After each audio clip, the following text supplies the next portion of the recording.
All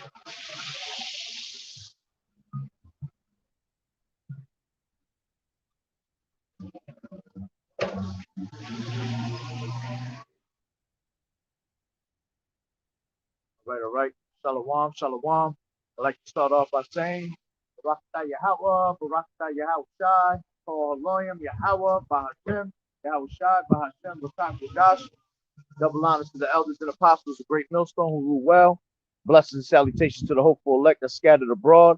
The Akim and the Akwat that's listening in. Yahweh Rat is our Lord willing that the lesson is edifying. The brother Shawab Amawan back at you with another lesson.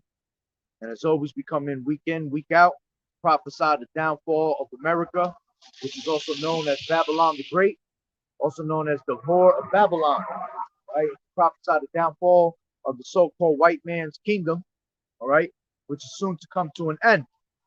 For Esau is the end of the world, and Jacob is the beginning of it that followed it, all right? And as you can see throughout the world, man, all types of things are happening right before your eyes, which is all prophecy, okay? And, you know, that's the spirit that brothers need to be in more than ever, all right? In that what? That spirit of prophecy, okay? This is Revelations 19 and 10, and it says, and I fell at his feet to worship him, and he said unto me, see thou do it not. I am thy fellow servant and of thy brethren that have the testimony of Yahushua. All right. And what happened was that John went to worship the angel, and the angel told him not to worship him, right? Because he told him that was his brother, his fellow brethren. All right. And he told him not to worship him. Okay. And he said, I am thy fellow servant and of thy brethren that have the testimony of Yahushua. Worship Yahweh, Bahashem Yahushua, for the testimony of Yahushua is the spirit of prophecy. All right, Shalom. And that's the spirit that we need to be in. All right. Brothers need to be in that spirit more than ever, because the spirit of prophecy is speaking. All these things that are out in the scriptures, that are popping out the scriptures, it's coming to life, man. Why? Because we're speaking these things into existence, all right, through the spirit and power of Yahweh Bashem Yahushua. So what we got coming up, all right, and in that order will be the prophecy of Jacob's trouble, all right, which will turn eventually into that MOTB, all right, the chip, and then it will turn into what? World War III. All right. Now we are hearing of World War III as we speak, because that within itself is a prophecy. You see? That there was that we're going to be rumors of wars. Okay, let me grab that real quick. This is Matthew 24.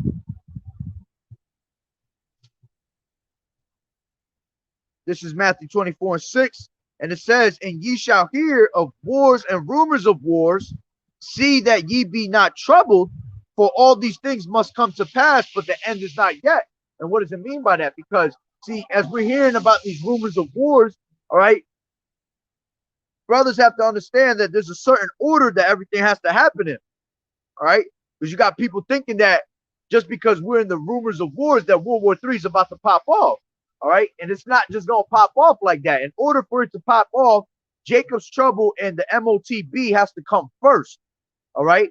Now, you definitely are having the stage set up for World War III. All right, this is what's happening out there in the Middle Eastern area, which is the Valley of Jehoshaphat. You got all these different countries that are coming together, all right, to prepare themselves for World War III, all right, which that is also scripture. But you got Russia, which is pretty much has been stirred up, which how like it tells you in the scriptures, I will stir up the Medes, and the Medes go back to the Russians, all right, going back into that bear. So they're being stirred up for war, which at the end of the day, they are the ones that's going to take America out, man. They're going to take America out and turn this place into a lake of fire, along with all the other nations that are going to turn against America. But the main one that's going to take us out is Russia, all right? So that's all prophecy that's happening out there, all these different countries coming together. And of course, you see that they're going against Ukraine, all right? And what are they selling? Basically, Russia told U.S. not to interfere with them, all right, not to intervene. And of course, USA being that type of country that has their nose stuck in everybody's business, all right, they have to have some part of it, okay? Which is why these other nations are going to end up turning against her, all right?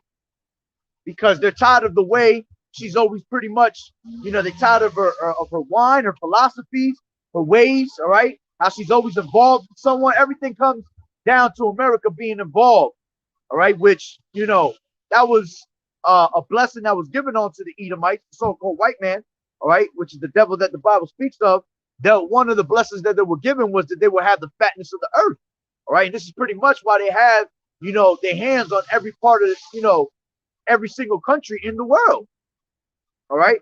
But again, everything has to happen in a certain order. Shalom, brother Yahweh Bashem Yahushua Barakatah, all right? Everything has to happen in a certain order. So first, you got Jacob's trouble, which we are in the beginning stages of Jacob's trouble, man. All right, with all these different scenarios that are happening. All right, you got matter of fact, let me bring out a scripture real quick. Second Ezra's. This is Second Ezra's 15.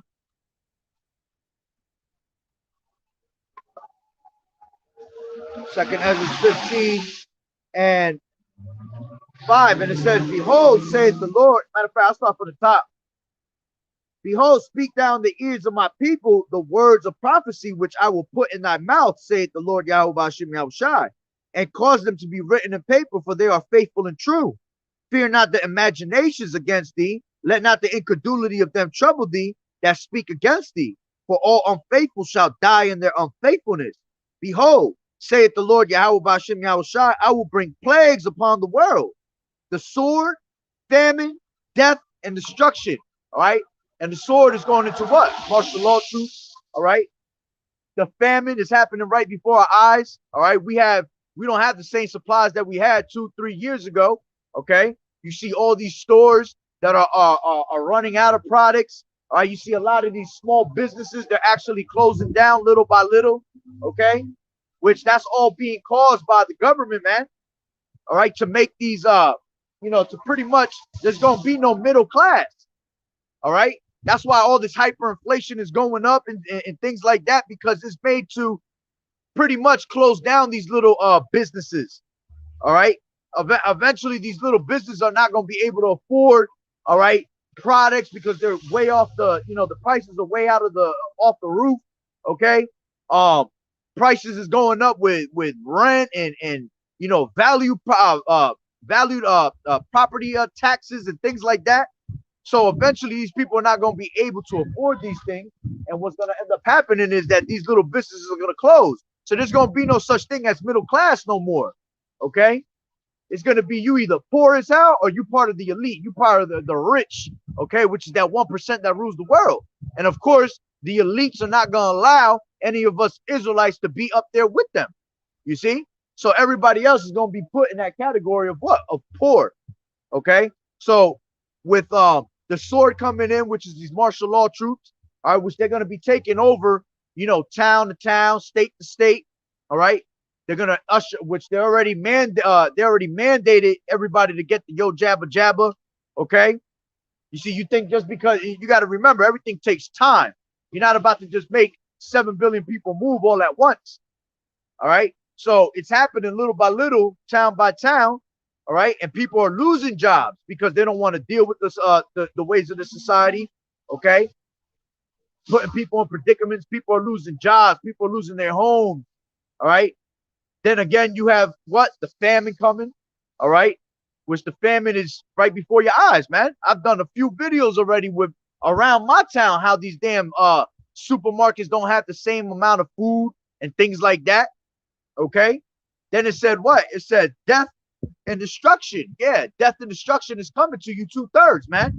Because the ones that are going to be suffering in Jacob's trouble is going to be these 2/3 that don't want to hearken on to the word of Yahweh Bashem Yahushai.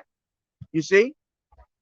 So with all these other things happening around us, okay, eventually, that's another thing with the hyperinflation happening. Eventually, what's going to happen is that the dollar is going to collapse, man. All right. And in order for the dollar, when the dollar collapses, that's when they're able to usher in what? The MOTB. All right, because now it's a cashless society, and that's how they're gonna come with that solution. You know, at order, ab chaos. All right, and what they do is they make something happen, bring everything to chaotic moments. All right, but then they come with a solution for you, and that's what these governments do, which is all going into their new world order at the end of the day. All right, that's right. This is Jeremiah 30:7. Alas, for that day is great, so that none is like it. It is even the time of Jacob's trouble, but he shall be saved out of it. All right. And when you go into that word trouble, man, you're talking about distress. All right. Dangerous times. Matter of fact, let me grab it right now. I'll tell you exactly what it say.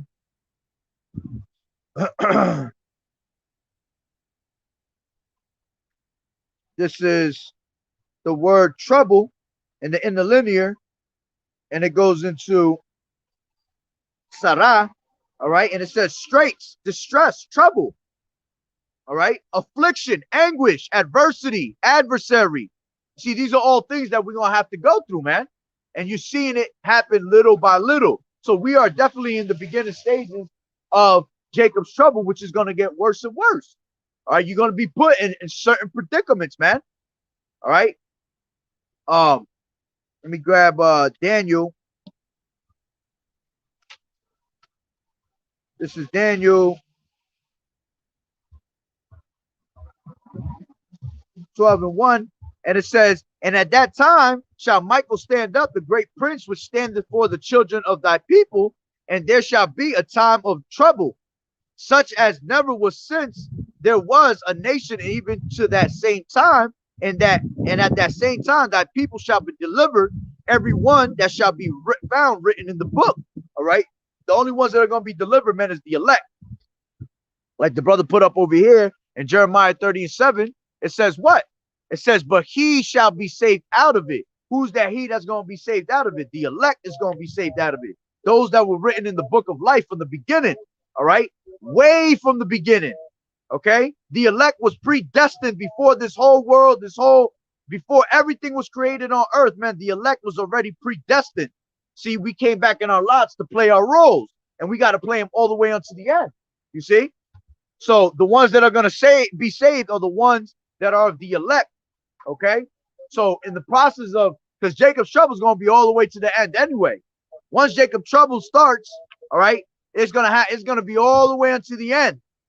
But see, in order for the other prophecies to take place, the MOTB, the actual World War III, when you actually see the ICBM missiles being fired up in the air to come and destroy America whole at once and turn it into that great lake of fire, all right, you have to have Jacob's trouble happen. It has to be implemented. You understand?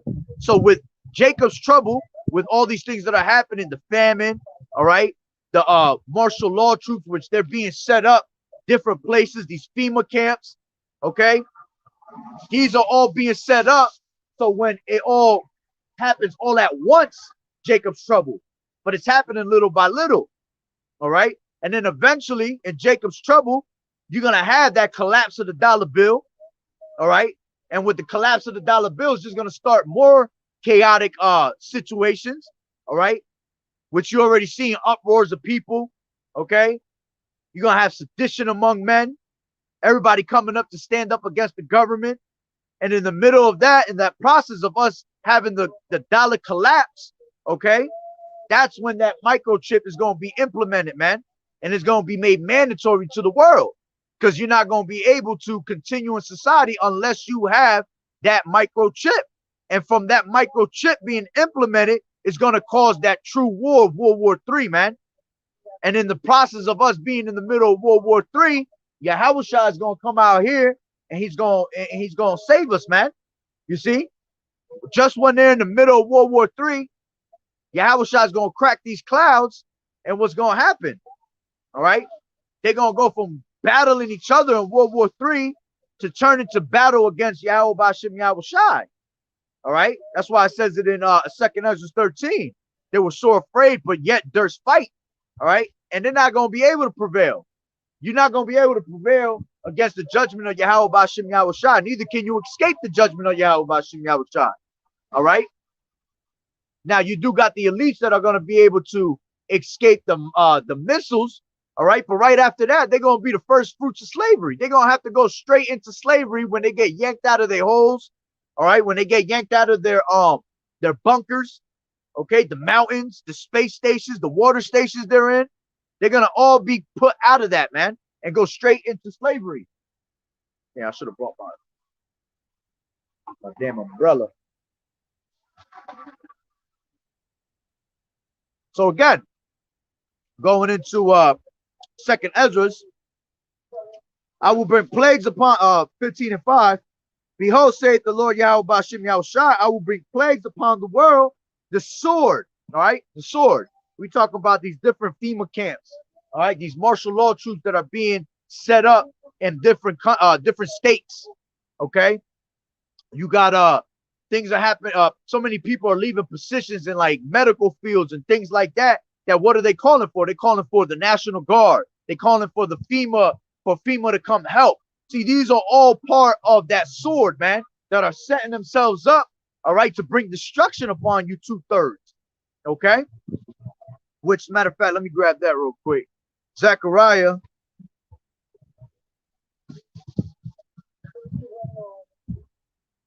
This is Zechariah 13 and 8. And it says, and it shall come to pass that in all the land, saith the Lord Yahweh Bashim Yahushai, 2 parts therein shall be cut off and die, but the third shall be left therein. All right, and 2/3 equals exactly 66.6% of our people. All right, that are wicked, that don't want to hearken onto the word of Yahweh Bashim Yahushai. You see, and it said what? That they were going to be cut off and die. And this is what Jacob's trouble is about. You 2/3 that don't want to take heed of the words of Yahweh Bashim Yahushai, continue to live, you know, I don't even want to say deliciously, because you're not living deliciously in this place, man. This is not your rest, like it tells you in Micah 2 and 10. All right, arise in the part ye, for this is not your rest. Okay, you're supposed to set your affections on things above, not down here, man. This place is polluted. Okay, as a matter of fact, it tells you that. And 6, it says, for wickedness has exceedingly polluted the whole earth, and the hurtful works are fulfilled. Therefore saith the Lord, I would hold my tongue no more as touching their wickedness, which they profanely commit, neither will I suffer them in those things in which they wickedly exercise themselves. Behold, the innocent and righteous blood crieth unto me, and the souls of the just complain continually.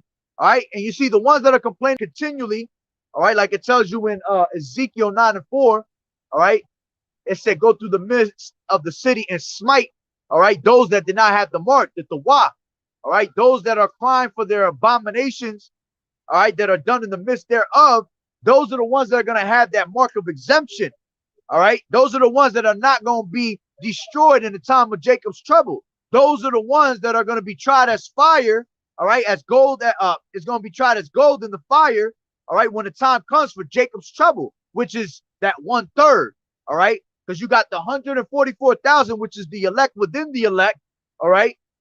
The 144,000 is the 12,000 from each tribe, all right. There's 12 tribes, and those are men, and then you got the 1/3, which is the men, women, and children that are believers, okay, of this truth.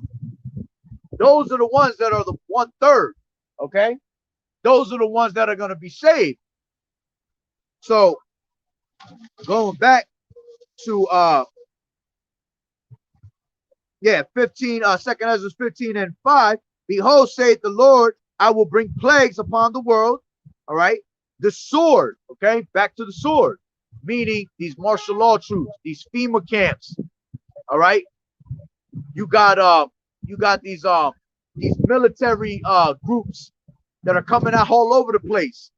All right, as a matter of fact, you know, pretty much Esau is the sword, the so-called white man in his military power, man. That is what the sword is. All right, when you go to Psalms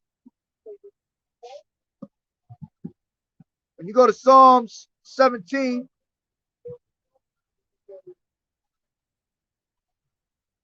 Psalm 17 and 13, it says, arise, O Lord Yahweh, disappoint him. Cast him down, deliver my soul from the wicked, which is thy sword. You see? So the wicked is considered as that sword. Who's the wicked? Esau, Edom is the wicked, man. You go to Malachi. All right. Malachi 1 and point is at 4, but I'm going to start at the top. It says, the burden of the word of the Lord Yahweh to Israel by Malachi. I have loved you, saith the Lord Yahweh, yet ye say, wherein hast thou loved us? Was not Esau Jacob's brother, saith the Lord Yahweh, yet I loved Jacob and I hated Esau. All right. So Yahweh Bashim Yahweh Shah actually hates a particular group, all right, which is the Edomites, which is the father, all right, which Esau is the father of the Edomites. All right. It tells you that. And let me grab that real quick. This is Genesis. I think it's 38.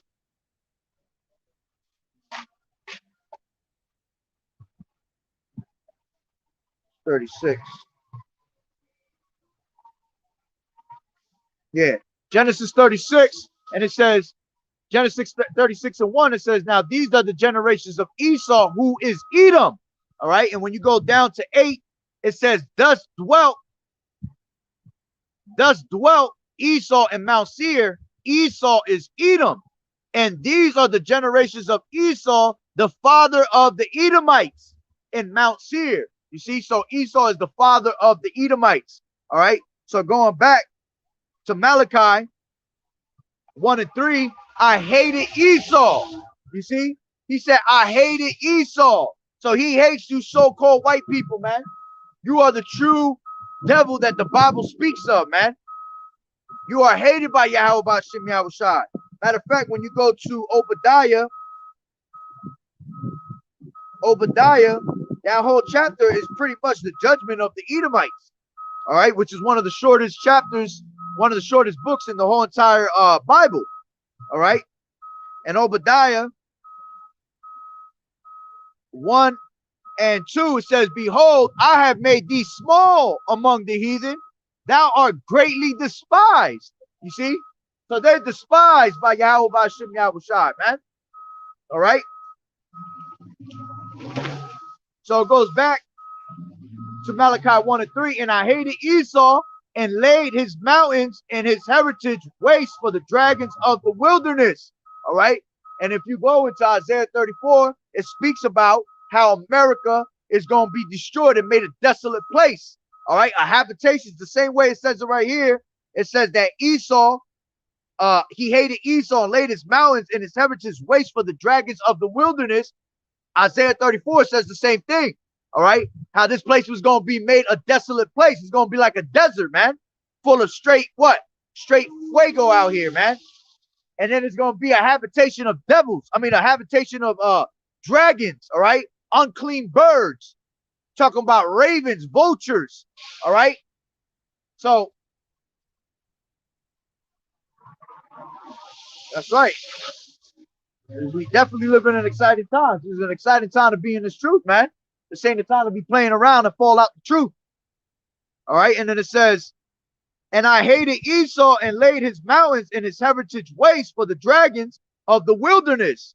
Whereas Edom saith, we are impoverished, but we will return and build the desolate places. Thus saith the Lord Yahweh Bashim Yahweh Shai of hosts, they shall build, but I will throw down, and they shall call them the border of wickedness. You see? So Esau is the wicked, man. That's why he is that sword. Okay? And then it says, but they shall build, but I will throw down, and they shall call them the border of wickedness. So everything that this damn devil continues to keep building out here, man, is going to be brought down to naught. You see? Matter of fact, let me grab that in Matthew. This is Matthew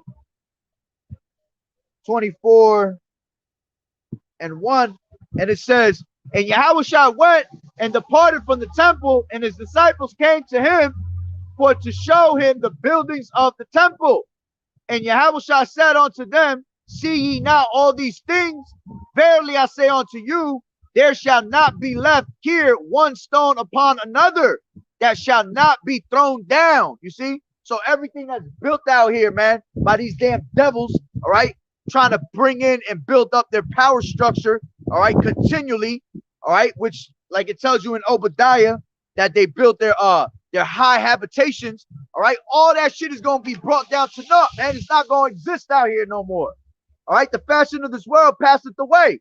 Ain't gonna be no such thing as, you know, big ass buildings, all right, made out of stone and steel in the kingdom. Ain't gonna be none of that, man. All right. So it says, going back to Malachi 1 and 4, whereas Edom saith, we are impoverished, but we will return and build the desolate places. Thus saith the Lord Yahweh Ba'ashem Yahushua of hosts, they shall build, but I will throw down, and they shall call them the border of wickedness, and the people against whom the Lord Yahweh Ba'ashem Yahushua has indignation forever. You see, he hated Esau forever, man. Esau was created to be that vessel of dishonor. All right, Esau was created just to be destroyed, man. And you can't ask why. That's just the way Yahweh Ba'ashem Yahushua wanted these things to be. You see? Shalom, brother. Yahweh Ba'ashem Yahushua Barakatah. All right. So going back. All right. Going back to Esau being the wicked, man. Being that sword. All right. And this was talking about Malachi. This was talking about in the time of that, you know, that Renaissance era, man, when they were revived. All right. They were brought back. Okay. They took on the ways of the ancient Roman Empire. All right. And they revived themselves back in those times, man. And that's why they started building everything, the desolate places back up. All right. With their high habitations and all that. But all that is about to be destroyed, man. So going back to 2nd Ezra 5:15 and 5, behold, saith the Lord, I will bring plagues upon the world, the sword. All right. And again, the sword is these damn devils. All right. This government, military troops, FEMA camps. All right. Which at the end of the day, all these things, all right, is going to go. Let me grab into the next page. All right. It says, matter of fact, well, let me bring it back down from 6. We'll read down a little bit. 6, all right. For wickedness has exceedingly polluted the whole earth, and their hurtful works are fulfilled. Therefore, saith the Lord Yahweh, I will hold my tongue no more as touching their wickedness, which they profanely commit, neither will I suffer them in those things in which they wickedly exercise themselves. Behold, the innocent and righteous blood crieth unto me, and the souls of the just complain continually. And then it says, and therefore saith the Lord Yahweh Ba'ashem Yahushai, I will surely avenge them and receive unto me all the innocent blood from among them. And this is why we don't have to take vengeance upon these people right now, man. Scriptures say, avenge not yourselves. All right. Wait on me, because vengeance is mine. You see, roughly paraphrasing it. Vengeance is unto Yahweh Ba'ashem Yahushai, man. All we got to do is do the work, keep ourselves occupied until we come. All right. Until that time that we are put in that rulership where we can do damage along with Yahweh Shai. All right. And then it says, behold, Salakia, behold, my people is led as a flock to the slaughter. I will not suffer them to dwell in the land of Egypt. And again, this is why Jacob's trouble is approaching us, man. And we are being led as the flock to the slaughter, man. And the only way you're going to be able to survive that is by you having Yahweh Ba'ashem Yahushua on your side.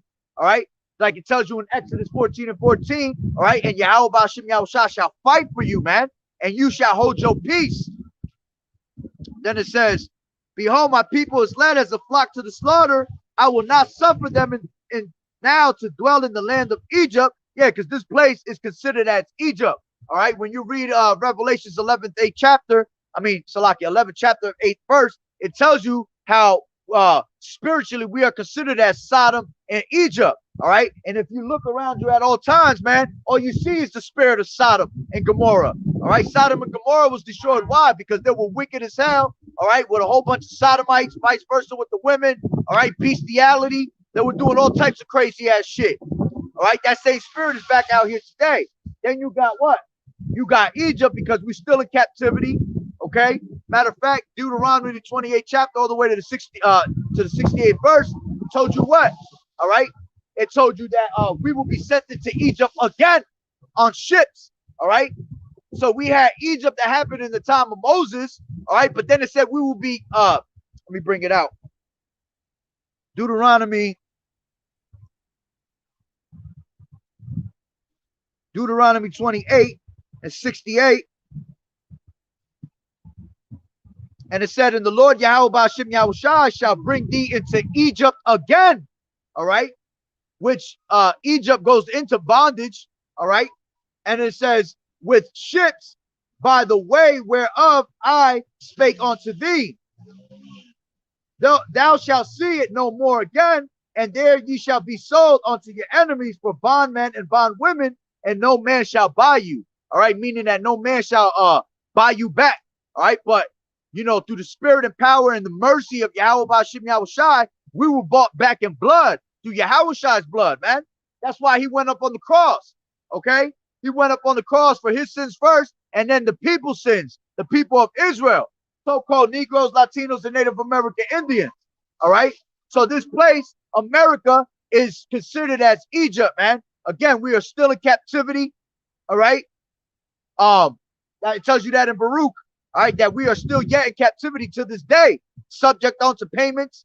All right, just because we don't have chains slapped around our necks and our legs and our hands doesn't mean that we're not in slavery, man. We in modern day slavery. We in mental slavery. All right, you got a birth certificate. You got a a license. You got to pay your bills. All right, that's all modern day slavery, man. So it said, lock here. So it said, and the Lord shall bring thee into Egypt, all right, again, meaning bondage again, with ships by the way whereof, and this is how we came over here on ships, man. Different types of, captivities, all right, which, you had the so-called Latino tribes, the Indian tribes, which were already down here in the Americas, which came out here through what? Through the Assyrian Empire, all right? And then afterwards, you had the transatlantic slave trade, which you had the so-called Negroes, all right? They were brought over here in slave ships.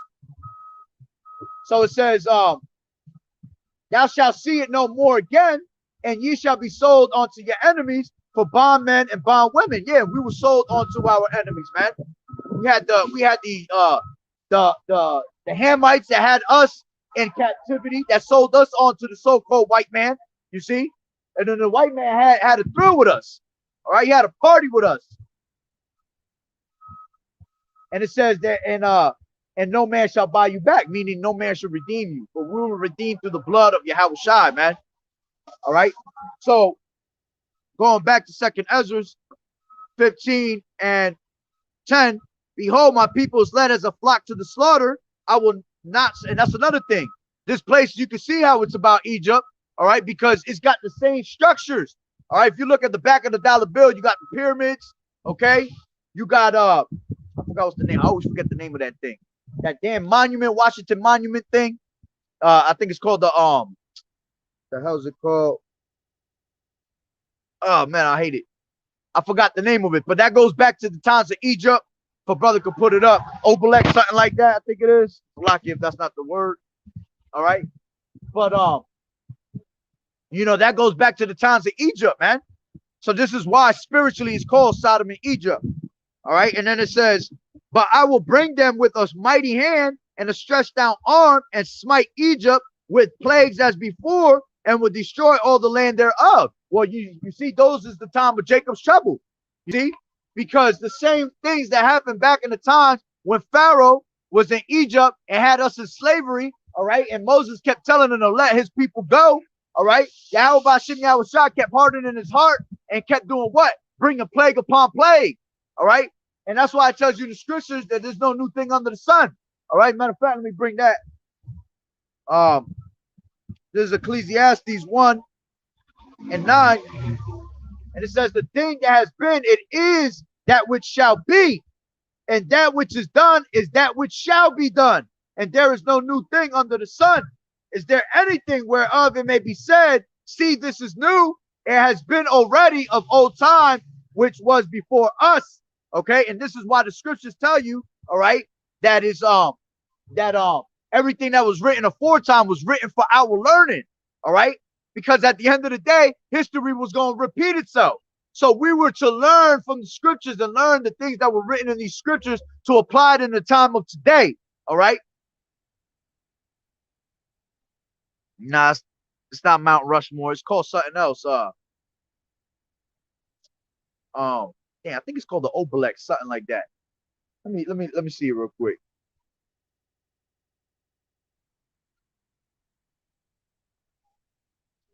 Obelix.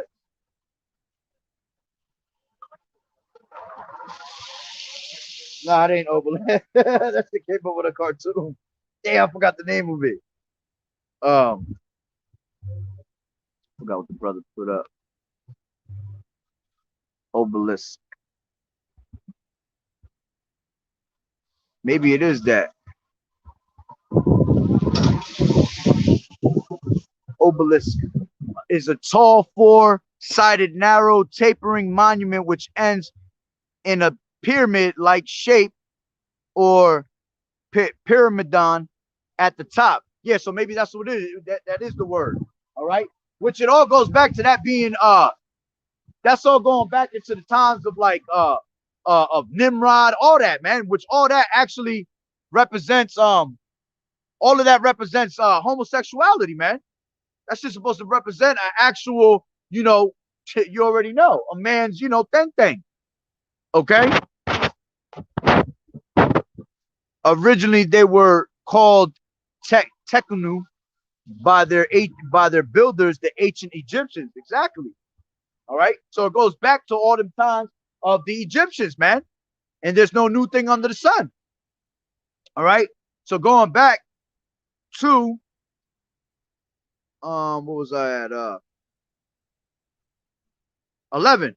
Second Ezra 15 and 11. But I will bring them with a mighty hand and a stretched out arm, all right, and smite Egypt with the plagues as before, and will destroy all the land thereof. All right. And the same plagues that were being smacked, that Egypt was being smacked with back in those days, are gonna happen today, man. You're seeing it little by little, man. You had the rivers out there drying up. That was turning into blood out there in the Middle East. Okay, certain rivers.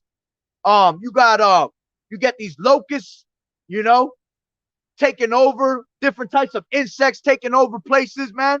That's all plagues that were set in the time of Egypt. All right. Famine, cattle's dying. All right. Same thing is happening out here. Matter of fact, pretty soon you're gonna start seeing your firstborns go out here, man. The same way Pharaoh's firstborns was being taken. All right, all the Egyptians, their firstborn sons were being taken. The same thing gonna happen out here at one point, man. All right, Yahweh Hashem Yahushua gonna put death angels on their asses, man. And your children that are firstborns, man, are gonna be taken.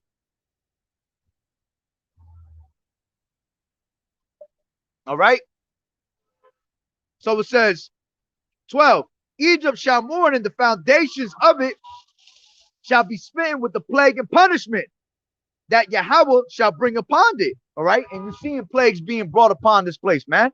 Whole lot of pestilences being brought out here, diseases. All right. You got this fake ass, you know, this 1-9 that they pretty much invented, which it was just a normal ass. You already know what it was. All right. Normal sickness. All right. But with all that happening, there's actual pestilences happening worldwide, man. Sicknesses. All right. The thing is that they got your mind so warped and brainwashed with this 1-9 shit. All right. That y'all actually forgot that there's actual sicknesses in life, man. That people are dying of cancer, AIDS. All right. All types of crazy ass, you know, diseases from eating unhealthy, eating pork. All right. Cardiovascular disease, man. All right, you got a whole bunch of you got millions of smokers out here dying every single day, man, from different types of diseases. But see, they got your mind so warped up, thinking that the only thing that exists in life is what? The 1-9. Got y'all bugged out of your damn mind with that, man. All right. Matter of fact, yeah, the water, brother.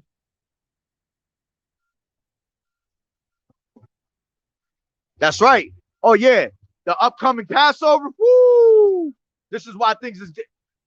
Hey, everything always gets turned up around the time of the Passover, man. See, a lot of people fall out the truth. All right. A lot of people come into the truth.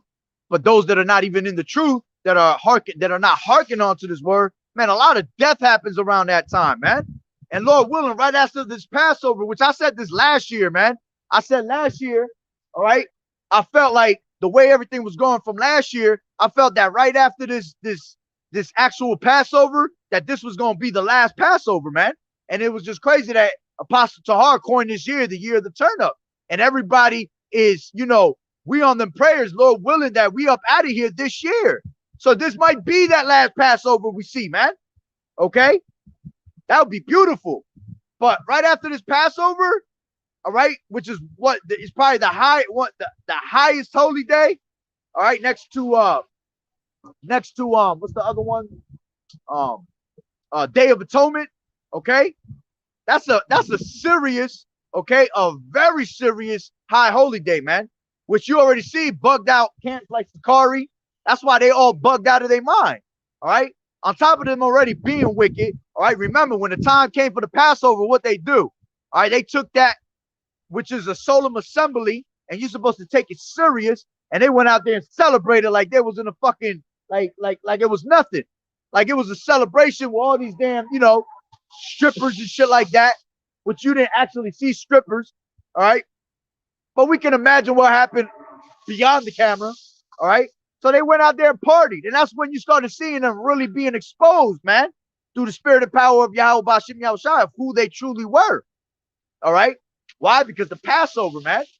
Matter of fact, Passover's so serious, man, that you got to take it serious to the point where I remember a video I was watching by Apostle Gabar, and he was talking about how during the Passover, there was this one brother that wasn't taking it serious, and that Yahweh Bashim Yahushua put his ass through a windshield, man.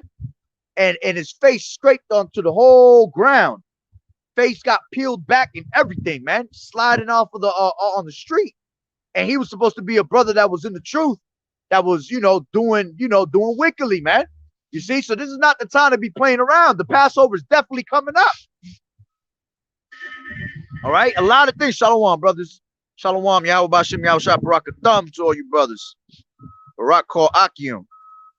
All right.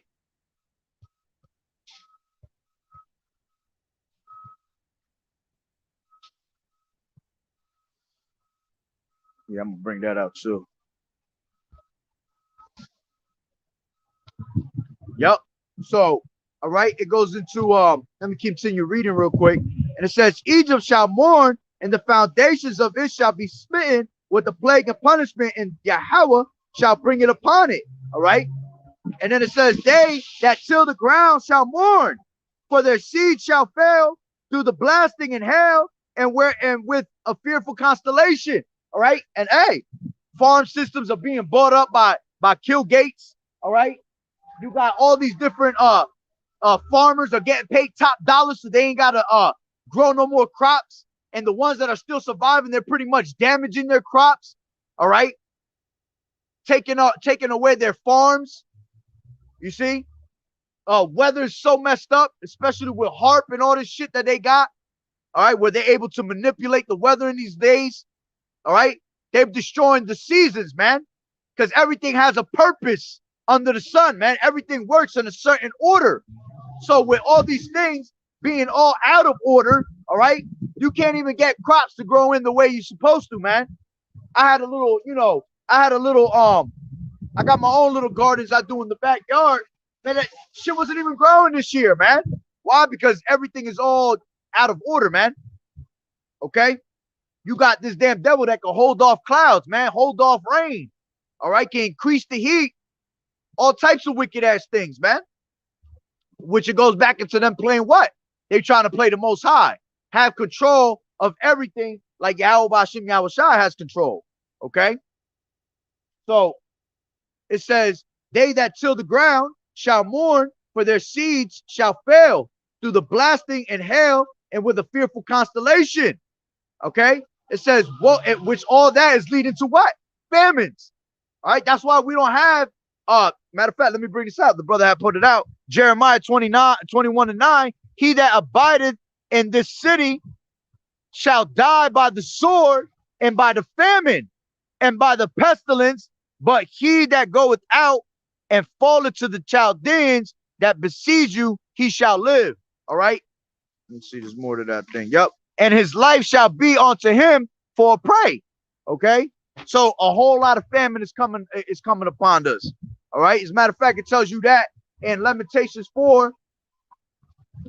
All right. Lamentations 4:9.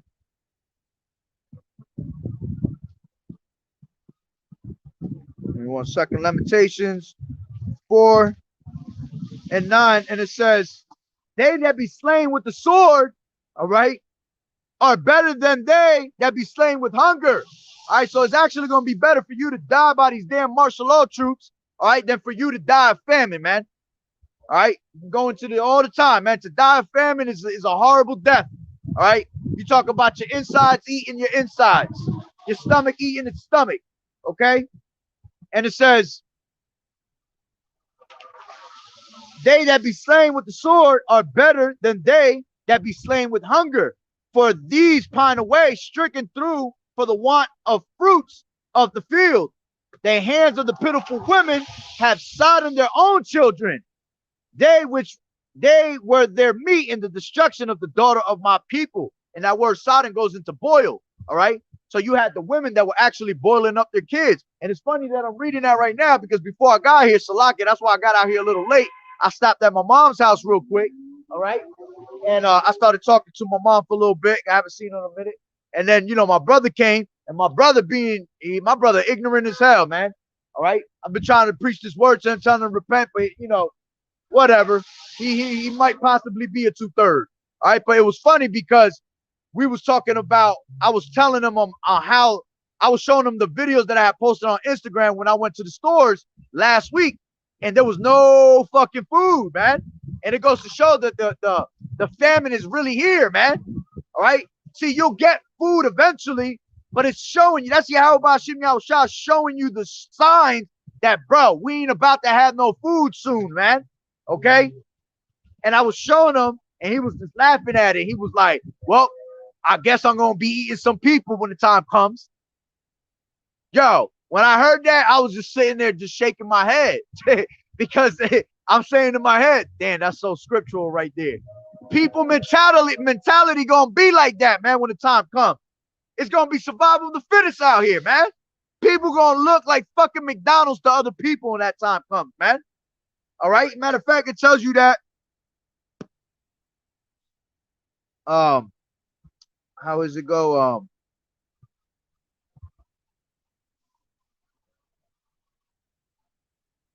And they shall eat of their friends. This is yep. This is Jeremiah 19:9, and it says, and I will cause them to eat the flesh of their sons and the flesh of their daughters, and they shall eat every one the flesh of his friend in the siege. When you go into that word siege, that goes into lockdown, man. All right. To literally be locked down. All right. Matter of fact, let me get it exactly. Jeremiah 19:9, and that word siege goes into in the linear. It goes into Masor. It says siege, enclosure, entrapment. It says fenced fortress. Woo! All right, because everything's gonna be in lockdown. We're pretty much gonna be fenced around us at all times. That's why it tells you in the chapter I'm reading that a man shall be able to desire to go into another city, shall not be able to. All right, because why? Everything is gonna be blocked out. All right, the outside of these states, the main routes, they're all gonna be fenced up. Your whole town is gonna be fenced up. You're not going to be able to come out of your town. You're not going to be able to go state to state. Everything is going to be on straight lockdown. When something is fenced around you, it's because you're on lockdown. Okay? So this place is going back into another lockdown, man. That second quarantine, which that we're not coming back out of that. All right? See, the first time they did it was just a fucking test. It was a test to see how these people were going to react. Who was going to hold up to get the weak links out of the picture already. You know, a lot of people died in that time, man. Just because they didn't fucking put it on the news doesn't mean it didn't happen. A lot of people were dying in that time, man. All right? Matter of fact, let me bring out one more. I'll bring it up after this, after I read this. And it says, Jeremiah 19:9, and it says, and I will cause them to eat the flesh of their sons and the flesh of their daughters, and they shall eat every one the flesh of his friend in the siege and straightness wherewith their enemies, and they that seek their lives shall straighten them. Yeah, you're going to have enemies sitting down, eating with each other, eating other people, man. Everybody going to be friends in that day. Why? Because it's going to be about surviving, man. But see, while them people are dying off, we really going to actually be eating. You see? All these people that are doomsday preppers and shit like that, holding up all the, bringing all these waters and food and canned goods into their home, being greedy as hell. All right? Those are going to be left for us. All right? The men of the Lord, the elect. Okay? When the time comes, Yahweh Bashim Yahushua going to lead us right into one of those places, and we're going to have a field day eating. That's why I tell you in the scriptures, all right, that we shall, my servant shall eat, all right? But thou shalt be hungry. My servant shall drink, and thou shalt be thirsty. Okay? We're going to be laughing. We're going to be celebrating in those days, man. Praising Yahweh Bashim Yahushai that we're able to pass through the fire, man. That we were taken away from all this destruction and plagues. Okay? So you're going to have friends eating each other, man. Nobody going to care about nobody. Enemies are going to be sitting down with each other. Because the wicked ones are the ones that's going to be surviving it for a little while. All right? Because when it's time for the wicked to do wicked shit, they're just going to do it. And they're going to have no problem, okay, with just chopping somebody up and throwing them on the damn boiler, all right, to cook them up and eat. All right? As a matter of fact, let me jump into Kings real quick to bring that word out, siege again, because it says it differently in there. This is 2 Kings 6:25. And it says, like 1 Kings 6:25. And this was the famine in the time of Samaria. All right, which again, all these things are going to happen again. There's no new thing under the sun. All right. This is 6:25. Salakia.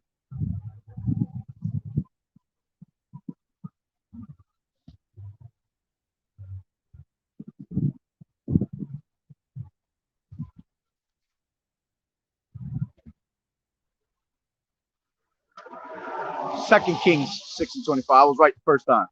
Salakia. And it says, and there was a great famine in Samaria, and behold, they besieged it. Okay? Let's go into that word besieged.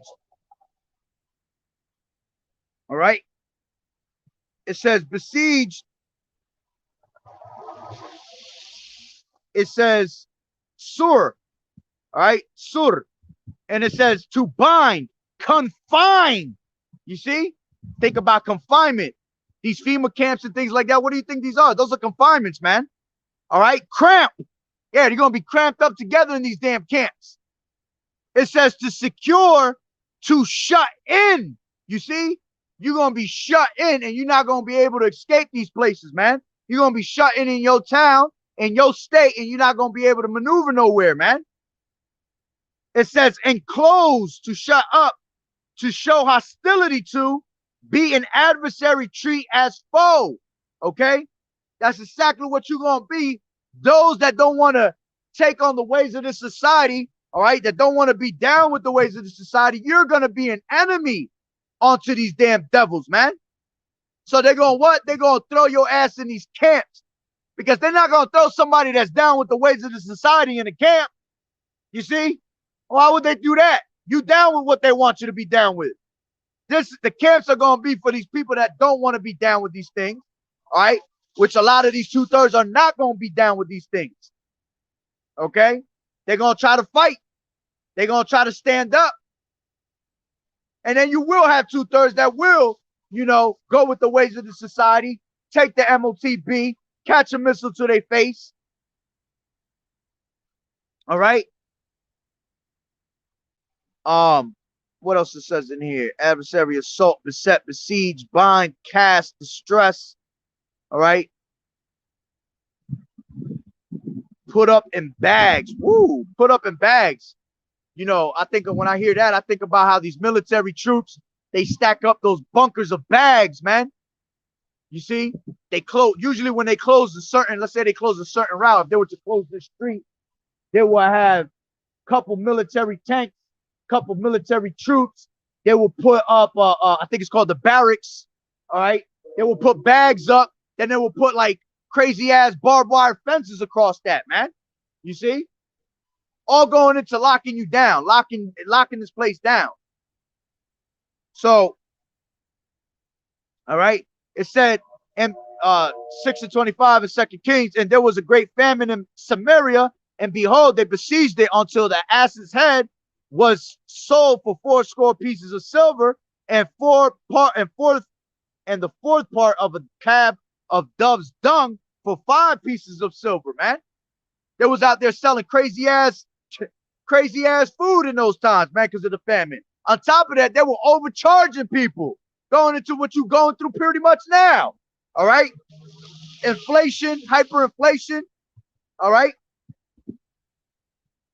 And then it says, and as the king of Israel was passing by upon the wall, there cried a woman unto him, saying, help my Lord, O king. And he said, if the Lord Yahweh Hashem Yahushua do not help thee, when shall I help thee? Out of the barn floor or out of the winepress? And the king said unto her, what aileth thee?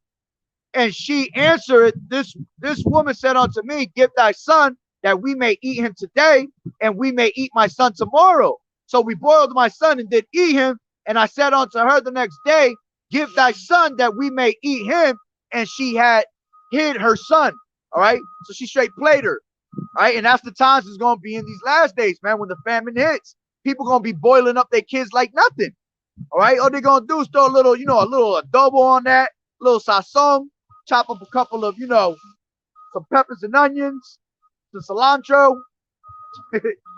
Gonna make straight human soup. All right. So, you know, that's one of those things that's part of Jacob's trouble. A lot of people gonna die off of that. And then it tells you that in 2nd Ezra how many shall run to the mountains and die of the famine in the mountains. Okay. A lot of people just gonna die of famine, period, man. And those that don't die by the famine are gonna get thrust through by the sword. All right. The military troops are gonna catch them, man. They're going to have a field day with those people. A lot of them going to be women. A lot of you women going to be ravished out there, man, in the time of Jacob's trouble. All right? Talking about you don't need a man, you don't need this, you don't need that. But when your ass is getting chased by fucking 5 UN troops that don't care about your ass, all right? And then they grabbing your ass and tossing you around like a fucking beach ball. All right? Then you're going to wish that you had a man in that day, a man of the Lord. Because that's the only thing that's going to be able to save you is a man of the Lord. A man shall be a hiding place from the wind, from the destruction, all right, from these troops. All right, so let me continue on back in 2nd Ezra. As a matter of fact, I was reading what the brother had put up. Let me read that one more time. Jeremiah 21:9. He that abideth in the city shall die by the sword and by the famine and by the pestilence, and he that goeth out and falleth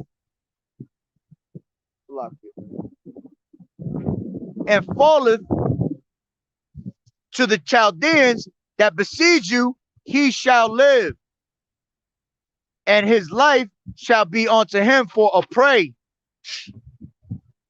Man. He said, sorry, Carrie gonna be in the club. It's caught in the city, but facts, yo.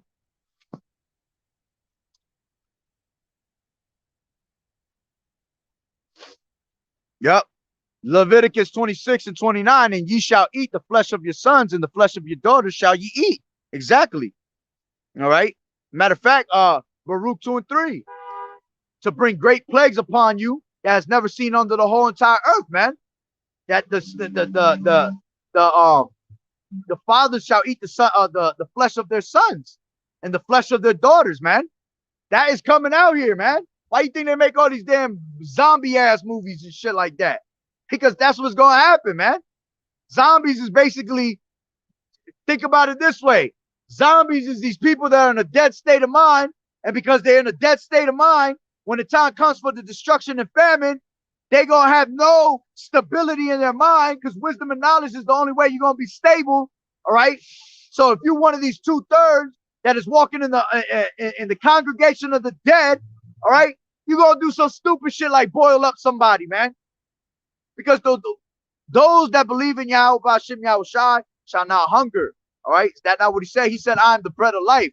He that believeth on me shall never hunger. He that believeth on me shall never thirst. Okay, so we ain't got nothing to worry about those times, man. You might be a few days you don't eat. Hey, call it a fast. You don't eat for 6-7 days, you're gonna be fasting. You look at it in a good way. You getting in touch spiritually with Yahweh Hashem Yahweh Shai, man. You see? Matter of fact, when the time came for the wilderness, all right, who were the ones that died in the wilderness, man? Those that were greedy as hell, because they weren't satisfied with what Yahweh Hashem Yahweh Shai was giving them. So they needed more. So he brought quails onto them, right? He gave them quails for meat, right? And then it was still complaining. But who were the ones that survived? The ones that were survived were the ones that had the hidden manna. Those that were taking the manna was that spiritual manna, all right? Having these scriptures, having Yahweh Shai. Those were the ones that were actually the ones that survived those times, man. And those same people are going to be in these times surviving.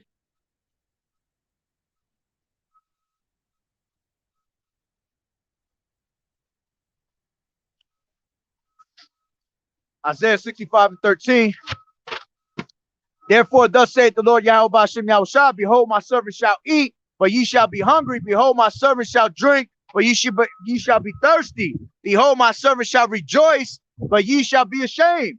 Yeah, you 2/3 gonna be ashamed. Why? Because you gonna wish that you learned something when the true men were out there on the streets preaching, man, telling you what was about to happen, prophesying about it, man. You got the elders and apostles that have been prophesying this for over 30 plus years. All right, which their elders were prophesying it. All right, and now we're out here still prophesying it. See, when Yahweh Hashem Yahweh Shai is about to bring destruction upon a place, okay, that's what he does. He sends his prophets out there, all right, to preach the word, to preach the end. All right, the prophets of old they prophesied about what? Pestilence, evils, destruction. All right, we brought down kingdoms. This kingdom is about to be brought down. So that's why you see the prophets everywhere, throughout the four corners of the earth, preaching the word, man.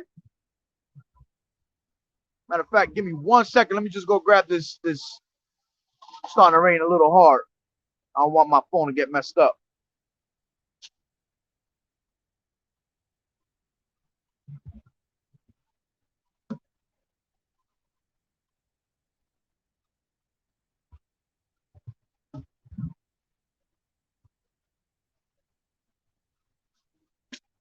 All right. So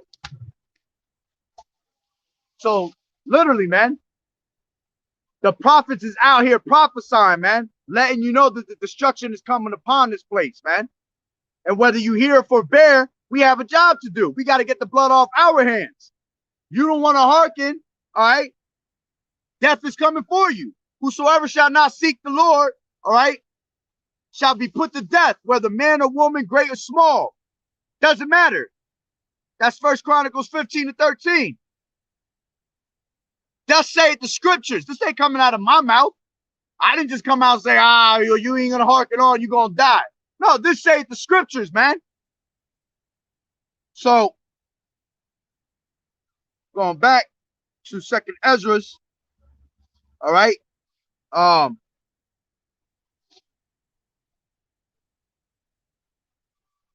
What was that? Second Ezra 15 and 13. They that till the ground shall mourn, for their seed shall fail through the blasting in the hell and with a fearful constellation. And that's why you're having a lot of famine and things like that right now. All right. Lock it.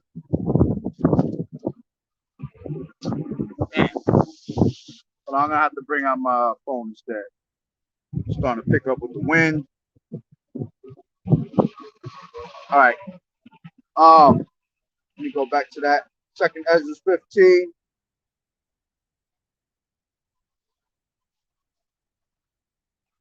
What was Second Ezra? Oh, Salaki.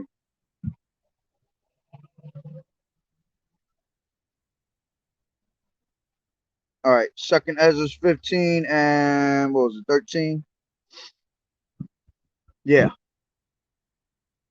So it says 14. Woe to the world and them that dwell therein, for the sword and the destruction draweth nigh, and one people shall stand up to fight against another, and swords in their hands.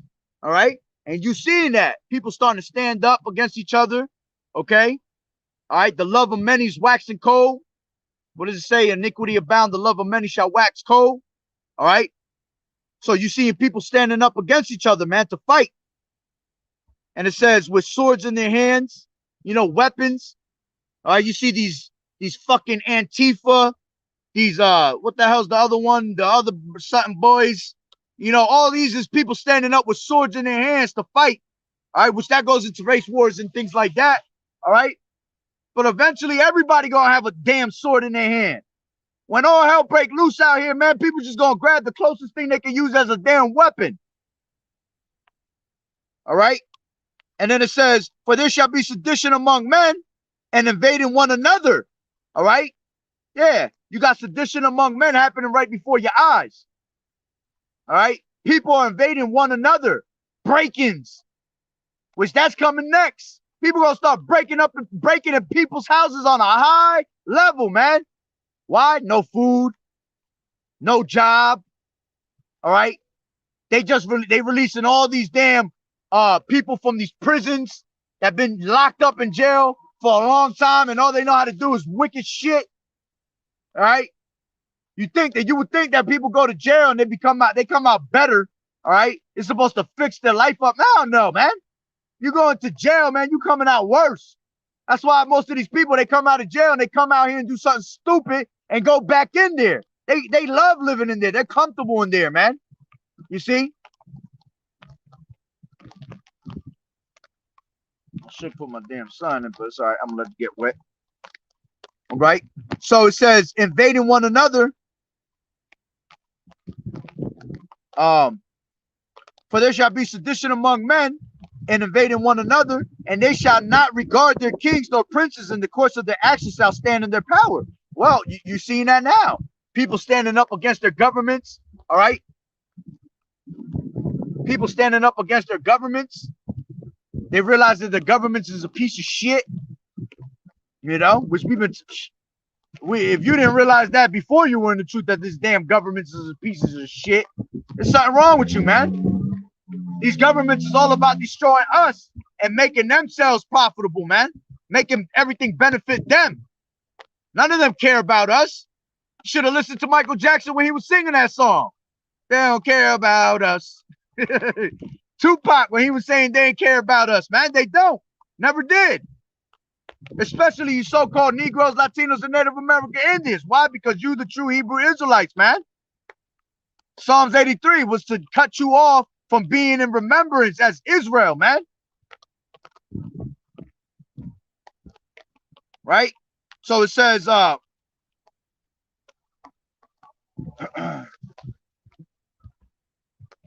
17, a man shall desire to go into a city and shall not be able. That's part of Jacob's trouble also. Again, these places are going to be locked down, man. Barbed wire fences all around these places, man. All right?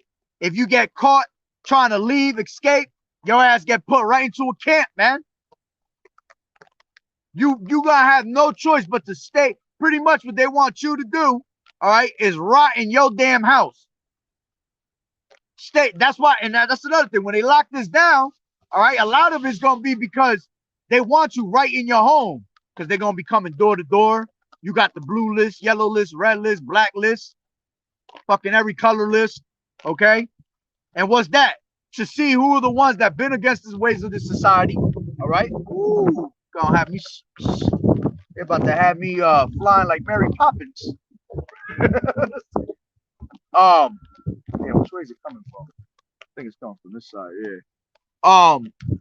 So yeah, all right, these people gonna be running up in your crib, these martial law troops, all right? They're gonna be trying to get you, you know, put that yo jabba jabba in you, force you with it. All right. And if the MOTB is not already implemented to be mandatory, all right, they might just do them both right there, right then and there. Might run up in your house and you got to take both. Or if you don't, you get thrown in a camp. And what are they gonna do to you in these camps? Torture you, take your kids, use them for adrenochrome. All right. They're gonna grab a lot of you fucking people and sodomize your ass in there. All right. A lot of people gonna just die in them camps, man. Some of us gonna be thrown into those camps. All right, but we're gonna depend on Yahweh Bashim Yahushai, man. And Lord willing, he have mercy upon us, and you know, he deliver us out of those situations. Some men gonna have spiritual powers. You know, you might have some shit go down and might break out of there your damn self, man. Through the spirit and power of Yahweh Bashim Yahushai. All right. Salakia. Back to 15 and 17. A man shall desire to go into a city and shall not be able, but because of their pride, the city shall be troubled, and the houses shall be destroyed, and men shall be afraid. A man shall have no pity upon his neighbor, but shall destroy their houses with the sword and spoil their goods because of the lack of bread for great tribulation. See? So these martial law troops, the sword is going to run up in your house, man. Take all your goods, everything you worked hard for, everything you've been saving for. You know? You done saved up all these types of food for the time of famine and things like that. You're going to take it. You ain't gonna be able to enjoy it. All right? It said a man shall have no pity upon his neighbor. Again, everybody is on survival mode, man. Survival of the fittest. Nobody caring about anybody else. The love of many is gonna wax cold. They just there to get their goods. If they got to put your ass to death by any means necessary, they're gonna do it. And it said what? Great tribulation for the lack of bread. All right, lack of food. Which at the end of the day, every time I hear that scripture, I think of Yahushua.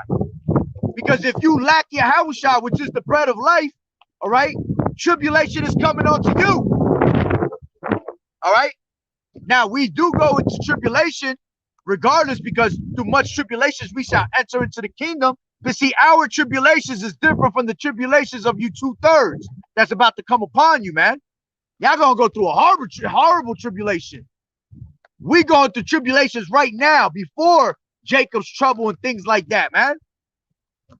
Being chastised, you know, losing jobs, all right, losing jobs. You know, being put in predicaments where we're not gonna be able to do certain things because we're not down with Satan's devices, man. We're not giving in to the image of this damn devil. Okay. So it says, behold, saith the Lord, this is 20. Behold, saith Yahweh, I will call together all the kings of the earth to reverence me, which are from the rising of the sun, from the south, from the east, and Lebanon, to turn themselves one against another and repay the things that they had done to them. Like as they do yet this day unto my chosen, so will I do also in recompense in their bosom. Thus saith the Lord Yahweh Bashim Yahushai. My right hand shall not spare the sinners, and my sword shall not seize over them that shed innocent blood upon the earth. So yeah, Yahweh Bashem Yahushua bringing all these damn other nations together, man, to their slaughter. The same way we are led as a flock to the slaughter, these damn devils is being led as a flock to the slaughter. The true slaughter. You see? The slaughter of Yahweh Bashem Yahushua bringing your kingdoms down. That's why he said what? He was going to have many crowns on his head because he taken down all these other kingdoms.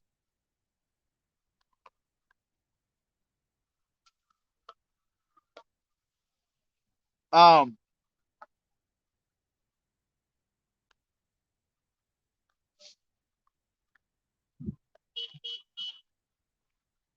23. And it says, the fire is gone forth from his wrath and has consumed the foundations of the earth, and the sinners like the straw that is kindled. Woe to them that sin and keep not my commandments. Woo! You got these bugged out people that, oh, I ain't got to keep my commandments. You know, the laws are done away with. All right, well, woe to you. Because even though we're not justified by the law, we're justified by faith, we still got to keep the laws as our schoolmaster, man. That's what keeps us in check. That's what keeps our fear to Yahweh Bashem Yahushai. That's what keeps us doing righteously. All right? Keeping the law, statutes, and commandments, rehearsing the righteous acts to the best of our ability, man. But again, we are not justified by the law because we all fall short of the glory. All right? And if you sin on one, you sin on them all. But we have grace through the spirit and power of Yahweh Bashem Yahushai, which that's what we're in right now. We're in that grace period, man. And you got to take advantage of that grace period. Okay? Damn, it always does that. When I put my phone down, it goes all the way back to the top. And it says, and I will not spare them, 25, and I will not spare them. Go ye your way, ye children, from the power, defile not my sanctuary. For the Lord Yahweh, Bashem Yahushua, knoweth all them that sin against him, and therefore delivereth he them until death and destruction. Yeah, those that didn't want to take heed to this word, you have much rather made a covenant with death. All right. Let me grab that real quick. Covenant with death, KJV. This is Isaiah 28:15, and it says, because ye have said, we have made a covenant with death, and with hell are we at agreement. When the overflowing scourge shall pass through, it shall not come unto us, for we have made lies our refuge, and under falsehood have we hid ourselves. You see? So you made yourself with a covenant with death. All right? Matter of fact, what does it say in Proverbs 8:36? All that hate me, all right, love death. So you hate Yahushua, man. You hate this word. You despise the prophets that are out here preaching the destruction to this place. So you love death.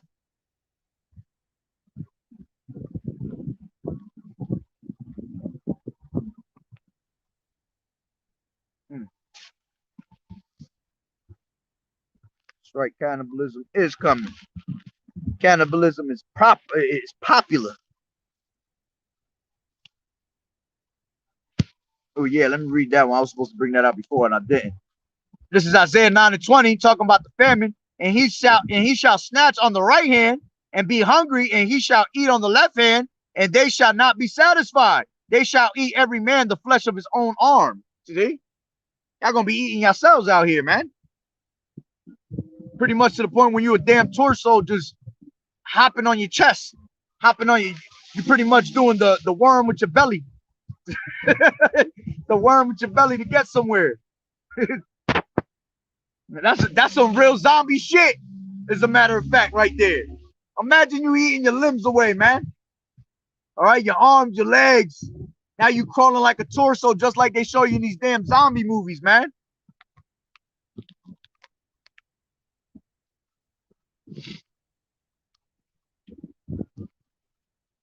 That's right. Blockade is a physical blocking or surrounding of a place, especially a port, in order to prevent commerce, and traffic in and out while siege is siege. Siege is a military blockade of a city, exactly, or a fortress, with the intent of conquering by attrition. I try. How you say that shit? It got me on that one. Yeah, attrition or well prepared assault. You see, yeah, because they're gonna bring that assault in, man. Matter of fact, let me grab that real quick. Second Ezra's 16.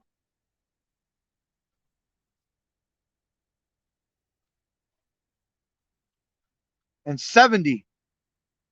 And it says, and for there shall be in every place in the next cities a great insurrection upon those that fear the Lord.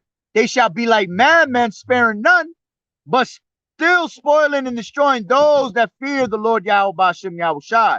For they shall waste and take away their goods and cast them out of their houses. Then shall they be known who are my chosen, and they shall be tried as gold in the fire.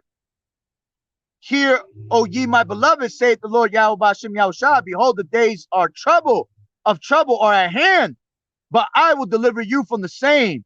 Be ye not afraid, neither doubt, for your power is your guide. You see, this is why we can never bring ourselves down, man. We can never lose hope. All right. When you give yourself doubt, man, that shit is a disease, man. That shit's like cancer. The more you doubt in your mind, all right, the bigger that doubt gets. And when you doubt, you give Satan room to come into your mind and sift you, man. Sift you out the truth. Have you bugged out? All right. What else we got here?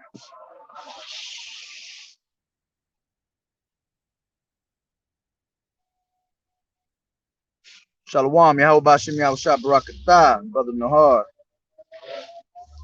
To all you brothers, if I missed any of y'all. Got the brother Yawan on there, Makia.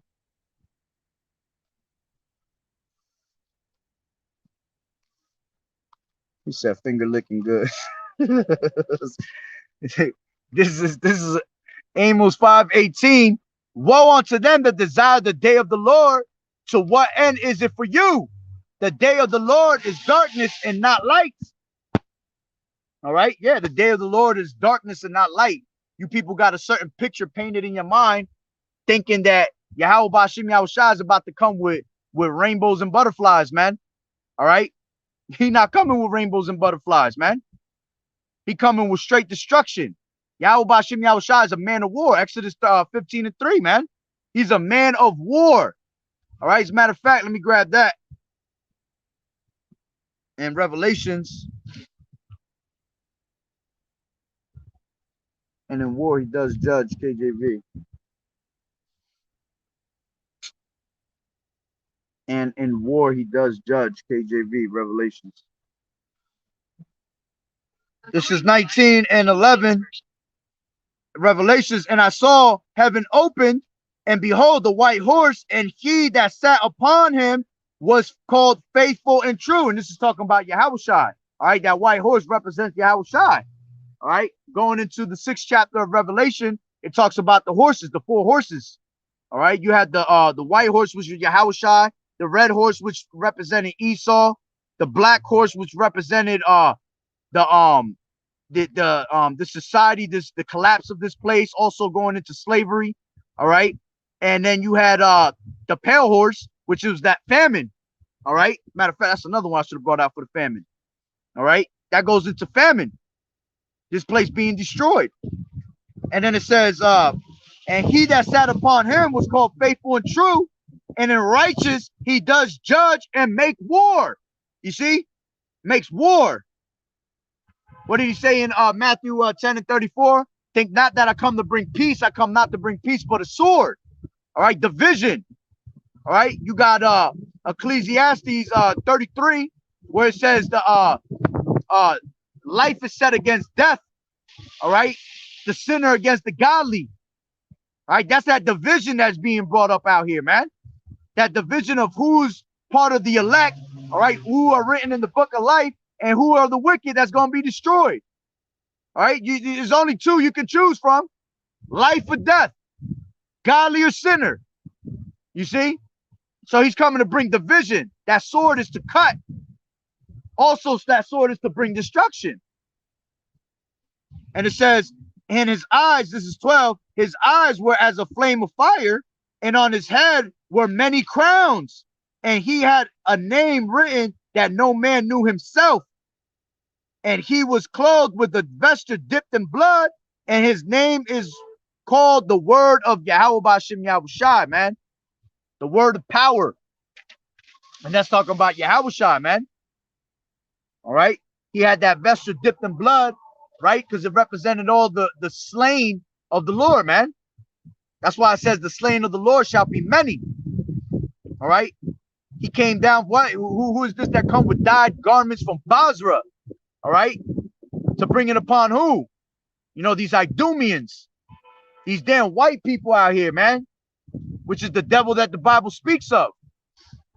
All right. Matter of fact, let me grab that real quick. In Isaiah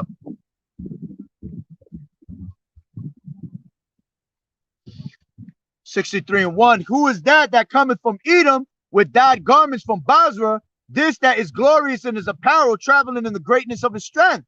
Talking about them chariots. I that speak in righteousness, mighty to save. Who's the only one that can save you, man? Yahushai, man. Yahushai represents what? Salvation. He is the deliverer. He is salvation. That's what the name Yahushai stands for, man, in the Paleo Hebrew. And it says, wherefore art thou red in thine apparel, and thy garments like him that treadeth in the wine fat? I have trodden the wine press alone, and of the people there was none with me. For I will tread them in mine anger, and trample them in my fury. And their blood shall be sprinkled upon my garments, and I will stain all my raiment. For the day of vengeance is in mine heart, and the year of my redeem is come.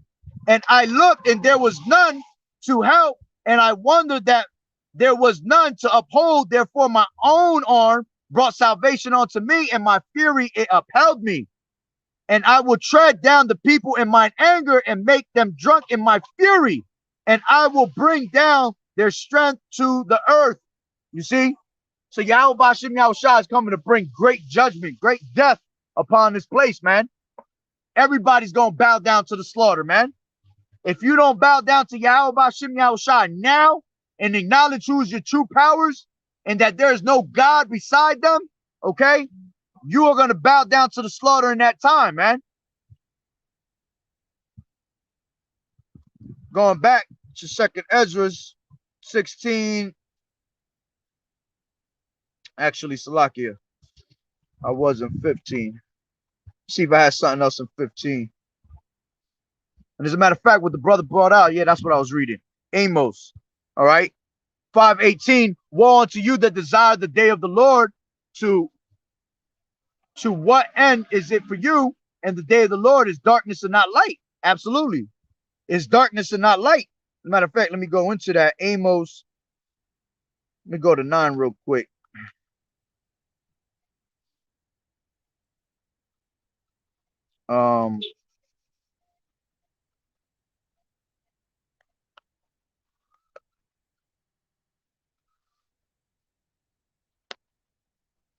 Salakia, not 9.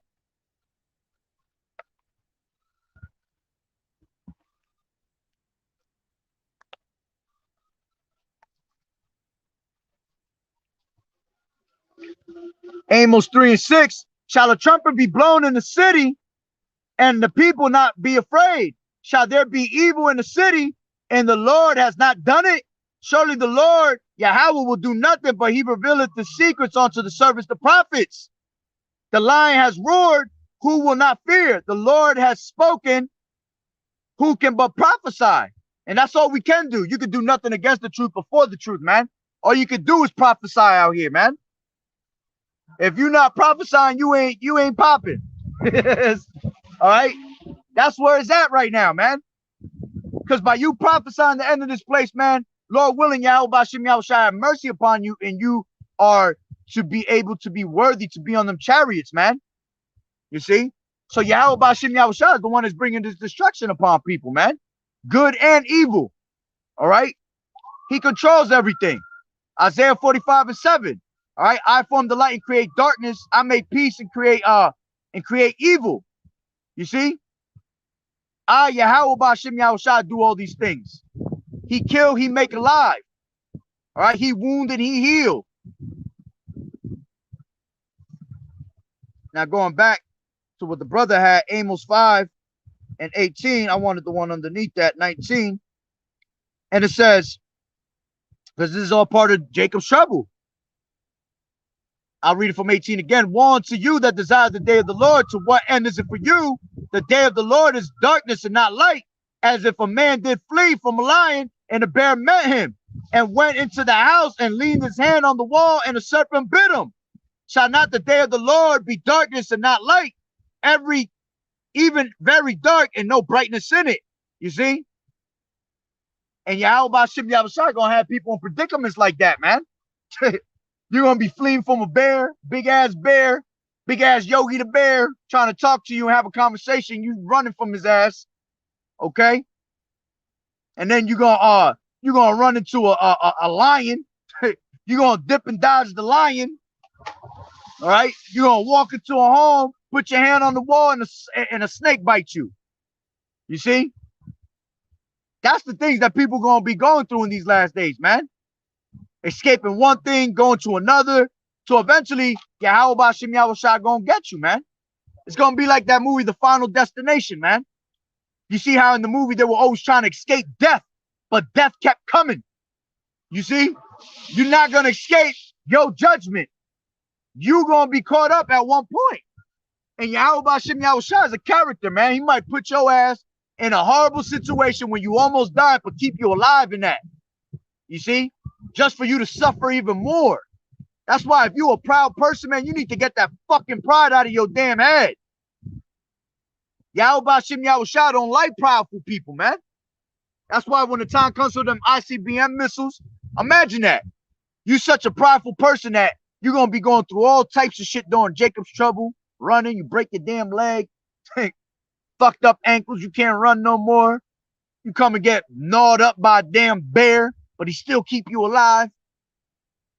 All to bring a damn missile to your face later. Woo! That's horrible.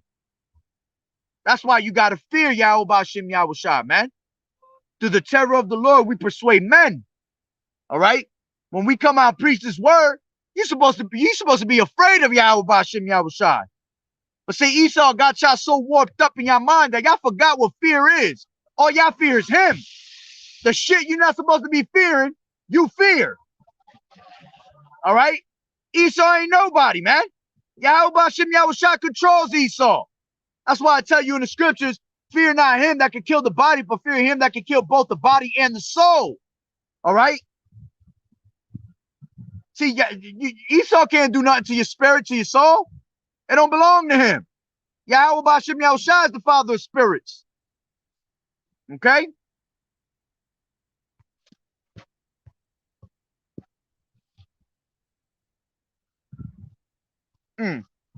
Ecclesiasticus 40:8. Such things happen unto all flesh, both man and beast, and that is sevenfold more upon sinners, man. You sinners are gonna catch pure fucking hell out here, man. All right, that's why it tells you in Ecclesiastes, what is that, 13? Though a sinner do evil 100 times, all right, and his days prolong, all right, it's not gonna go well with him at the end of the day, man. See, Yahweh Ba'Shem Yahushua allow your wicked ass to keep doing what you're doing because you reserve for the day of judgment, like it tells you in Job. All right, you reserve for the day of judgment. Okay, as a matter of fact, what's that other scripture? Let me grab it real quick.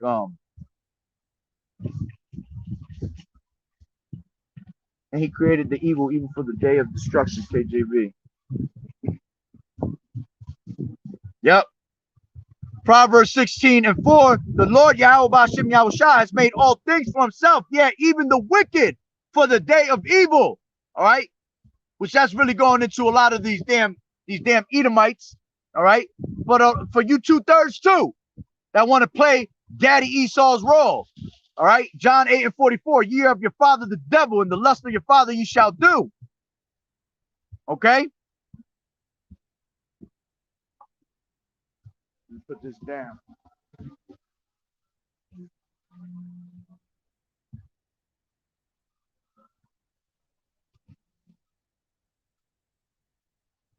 All right.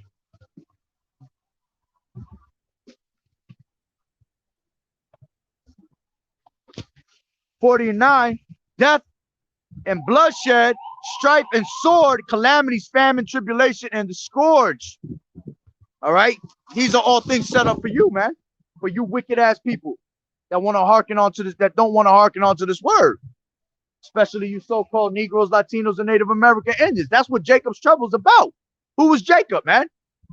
All right. Jacob was the son of Isaac. All right. And out of Jacob came out what? His 12 sons. All right. Which that's where the 12 tribes descend from.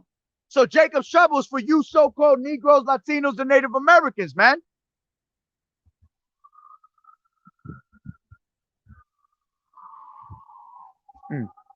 Sirach 11 and 26. For it is an easy thing unto the Lord in the day of death to reward a man according to his ways. Woo! Ain't gonna be nothing. So Yahweh Bashim Yahushua to reward you with death, man. He is not, what does it say? He's not a respect of persons, man. He don't care if you're 2 years old, 2 days old, 2 hours old, okay? 100 years old. You do wickedly, you got to pay for it, man. You're going to be recompensed according to your ways, man.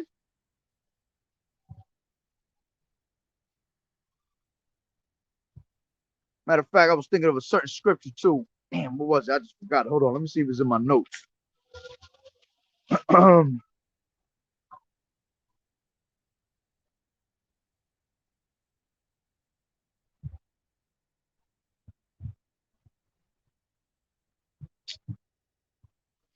Damn, I hate when the scripture pop up like that. You just know what you're saying in your head, but you can't remember where it's at or even how it's really quoted. I just know I used it in a lesson a couple days ago. Oh,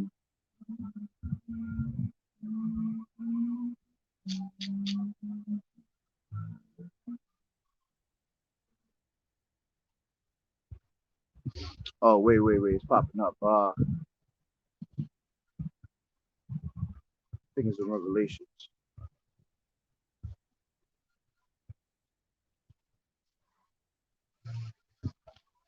It is in Revelations. I can't remember where though. Damn. Let me see real quick. Salakia, bear with me.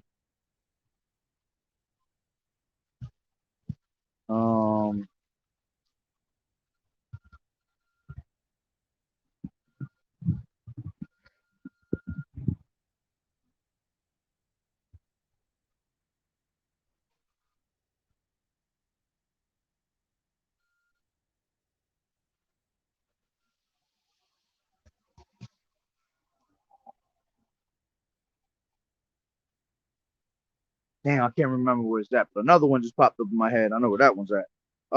This is Ecclesiastes. Ecclesiastes 1 and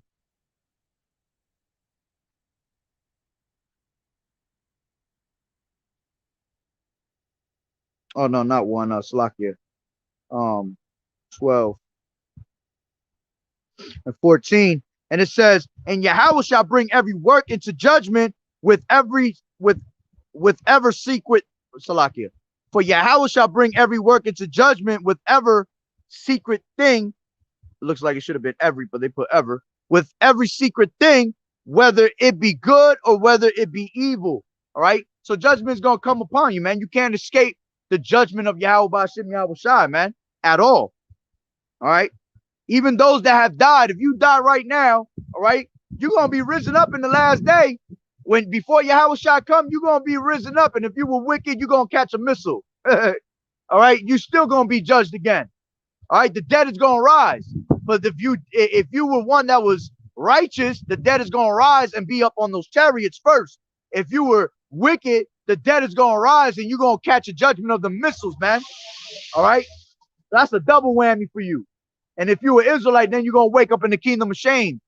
You see, nobody's going to escape the judgment of Yahushua, man. There's no such thing as, oh, I died here now. Right now I died and I'm going to wake up in the kingdom and I'll be good. I'll be ashamed, but I'll be good. No, you still going to have to go through judgment, man. Yahweh Hashem Yahweh Shai got to make sure you feel it, all right, and bow down to the slaughter, okay? You didn't want to bow down while the time was open for you. Now you got to bow down, man. All right? So, let me grab,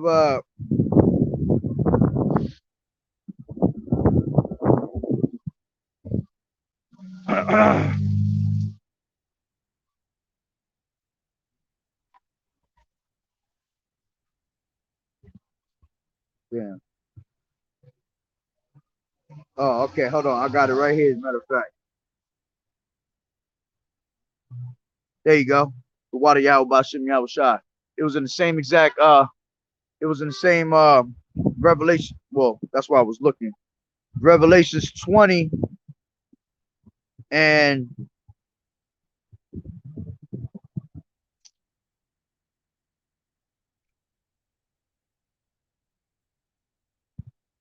Revelations 20, and I started at 11, and it says, and I saw a great white throne, and him that sat on it, from whose face the earth and the heaven fled away, and there was found no place for them.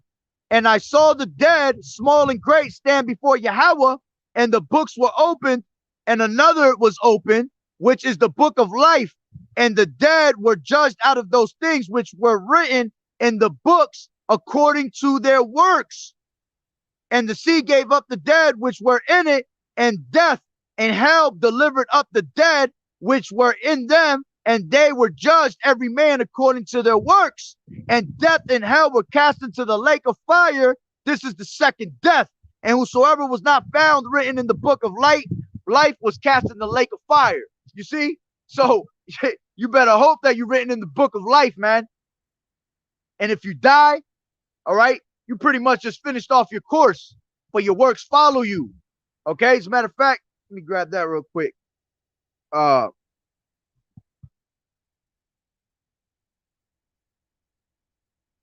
And their works do follow them, KJV, which is Revelations 14 and 13. And then it says, and I heard a voice from heaven saying unto me, right, blessed are the dead which die in the Lord Yahweh Shai from henceforth. Yeah, saith the Spirit, that they may rest from their labors and their works do follow them. All right. So there will be people that might die on this side, man, before these things happen. All right. But all they doing is resting from them their labors. Their works do follow them. All right. And when they are risen up in that last day, at that like it tells you in 1 Corinthians 15. And let me grab that real quick. 1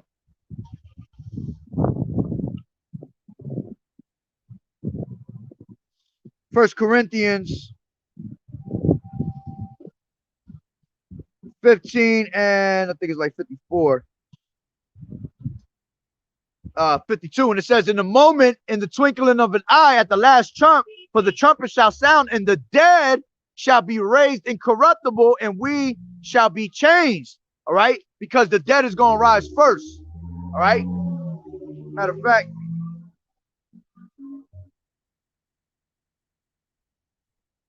and the dead shall rise first, KJV.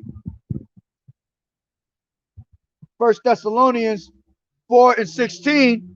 For the Lord Yahweh Shai himself shall descend from heaven with a shout, with the voice of the archangel, and with the trump of Yahweh, and the dead in Hamashiach shall rise first. You see, the dead is going to rise first, man. Going to be on them chariots, all right, before anybody else. Okay? And then the ones that are righteous that are still remaining in this time down on earth, they're going to be rising to the chariots afterwards. All right?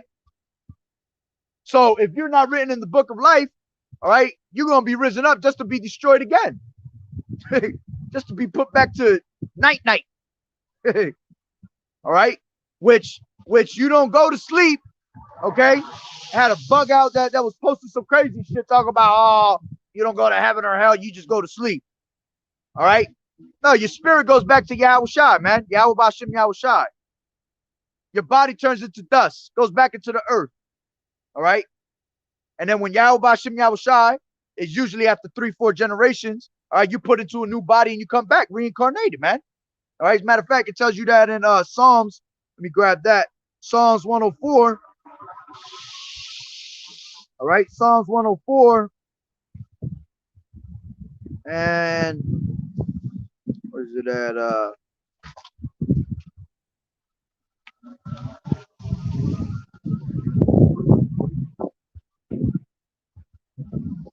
29. Thou hidest thy face, they are troubled. Thou takest away their breath, they die and return to their dust. Thou sendest forth thy spirit, they are created, and thou renewest the face of the earth. You see? So what happens is that Yahweh Bashim Yahushua hide our face from us. Why? Because we were so wicked, all right, that he pretty much he turned against us, man. He didn't want nothing to do with us, right? We are troubled, all right? We are troubled by what? Being under these curses, all these things that we go through, all right? Which these curses were to follow us all the way until we perish, man. Tells you that in Deuteronomy, the 28th chapter, okay? And it says, thou takest away their breath, okay? They die and return to their dust.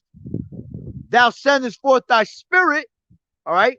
Meaning that when we return to our dust, the spirit gets taken, but then he returns, all right? Sends forth thy spirit.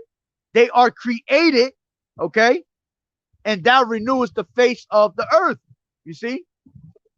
Which at the end of the day, that's why it tells you that when we die, that we shall live again. I think it's the second Ezra's, what is that? Second Ezra's, thou die and thou shalt be judged again, KJV. Oh, no, Salah, I said it the wrong way. Or it came up anyway. What Yahweh Bashim Yahushai.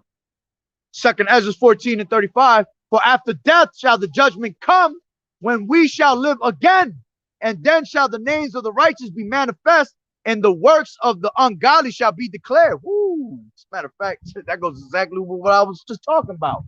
Call on Yahweh Bashim Yahushai. Bashim Bakakodash. You see? So, you know, when you die, man, all right, you come back in reincarnation and you judge next life. This is why we got to pray for our life, man, for our past lives and this life, you know, that Yahweh Bashim Yahushua have mercy upon us for our wickedness in our past lives and of this life. Okay? That's why you see a lot of people dying now, man, because they were judged for what the things they did in their past lives and the things they did in this life, man. All right? So, off of that,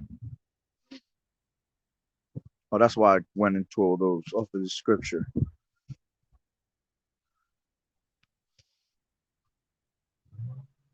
Woo. Psalms 2 and 4. He that sitteth in the heavens shall laugh. The Lord shall have them in derision. Exactly, man. When the time comes, all right, of your calamity, all right. Proverbs 1 and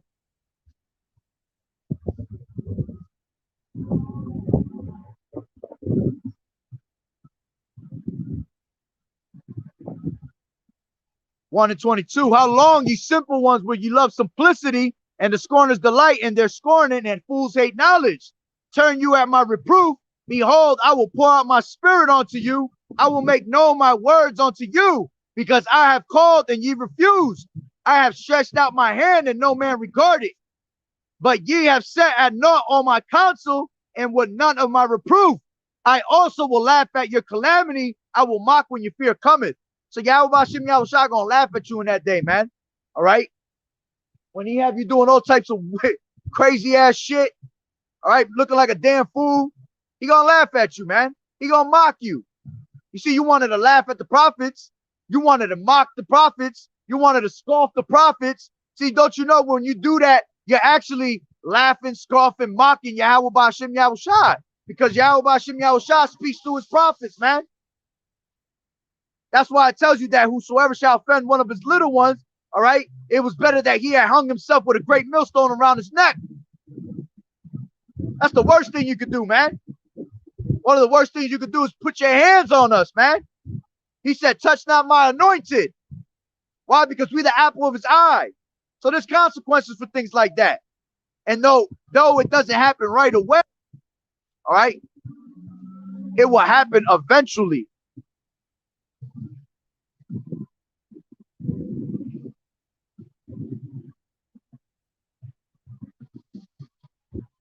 That shit threw me up, bro.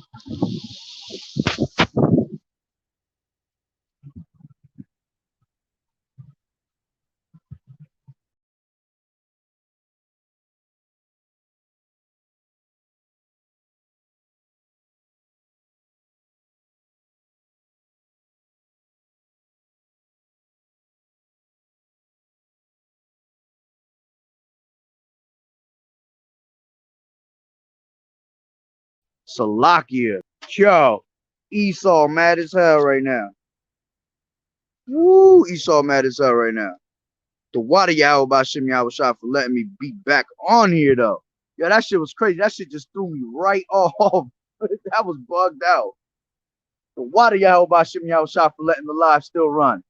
That's how you know Esau be watching. He be mad as hell, man. All right. Not even Esau. That's Satan right there. Satan mad as hell. Okay.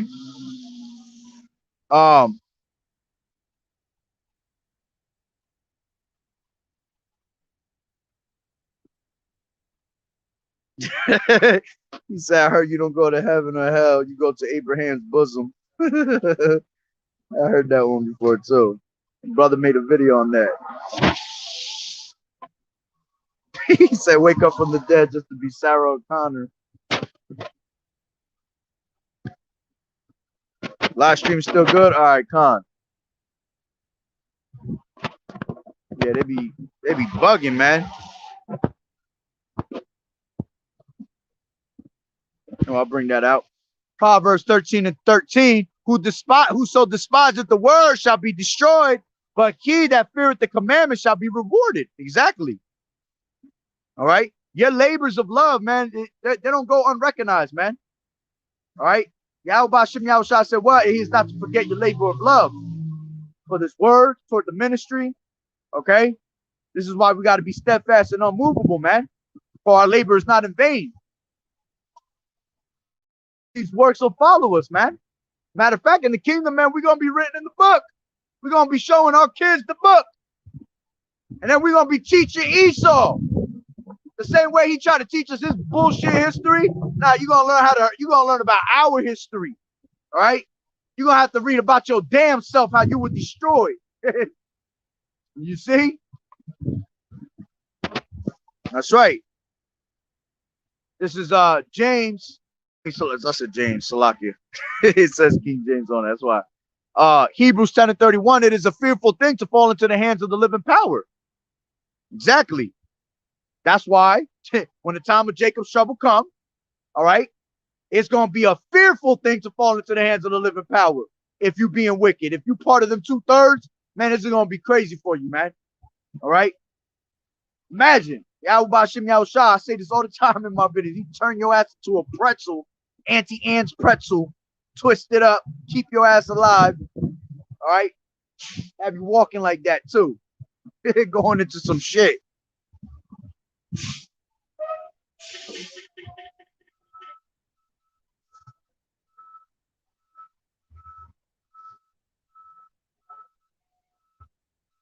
Shalom, shalom, Yahweh Bashim Yahushua Barakatam. All right, so pretty much going in, that was into Jacob's trouble. All right, a whole lot going into Jacob's trouble. Jacob's trouble is upon us, man. All right, and what's going to happen in the middle of Jacob's trouble? All right, eventually that dollar's going to fall, man. All right, which is going to really stir up things on a high note, man. All right, it's going to have people going crazy when that dollar falls, because a lot of you believe that that's all you care about is money. Prophets, what does that say? Richest prophet out of the day of wrath, man. All right, richest prophet out of the day of wrath. For the love of money, all right, is the root of all evil. Okay, when you put money before anything, that's the root of all evil, man. Money itself is not evil because you have to use it to survive in this place, man. All right, but when you put money before anything, okay, that's when it becomes evil. All right, many people fall out of this truth. Many people just fall out of life, period, because they put riches before everything. But see, the dollar's gonna fall, and there's gonna be a time, all right, when it's gonna be your gold and your silver is gonna be casted out into the streets along with your money. So money's gonna be worthless. As a matter of fact, these damn fucking elites don't use no damn money. All right. See, money, the monopoly money was only made to be distributed out to the ghettos, man. To be distributed out to the people that are not the elites. This is why we kill ourselves for it, man. While these damn elites are out there laughing and giggling, they ain't got no damn dollar in their pocket. All right. They have black cards and shit like that, man. If that. Because they probably already walk around with microchips and shit. All right, but they don't use no money. Money is made for us to kill ourselves over it. All right. And at the end of the day, they can print that shit all day long. I want to sit there and tell your ass that they in a fucking deficit, a deficit and a half that they can't get out of, which that's scriptural. All right. And Habakkuk. All right, that's that thick clay. This is Habakkuk 2.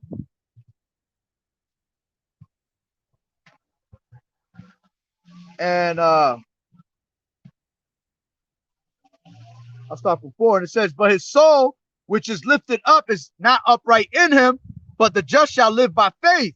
Yea, also because he transgresseth by wine, he is a proud man, neither keepeth at home, who enlargeth his desire as hell, and is as death, and cannot be satisfied, but gathereth unto him all nations, and heapeth unto him all people.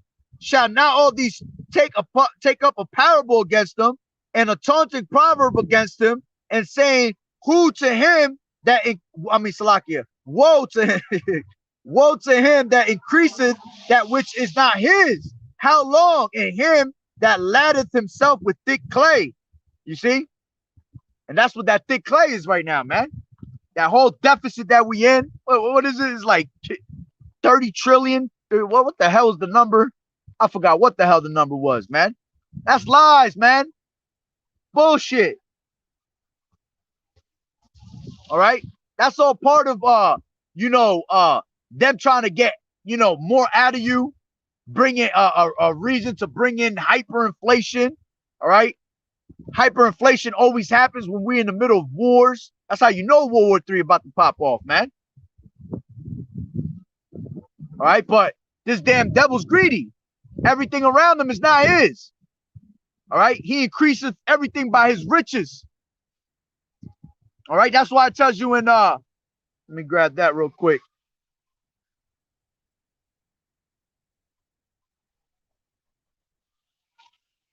This is Ecclesiasticus 10 and 8, because of unrighteous dealings, injuries, and riches got by deceit, the kingdom is translated from one people to another. All right. Which he just been, man, woe unto them that establish a city by iniquity, man. All right. Bloodshed. This place is built on bloodshed, iniquity.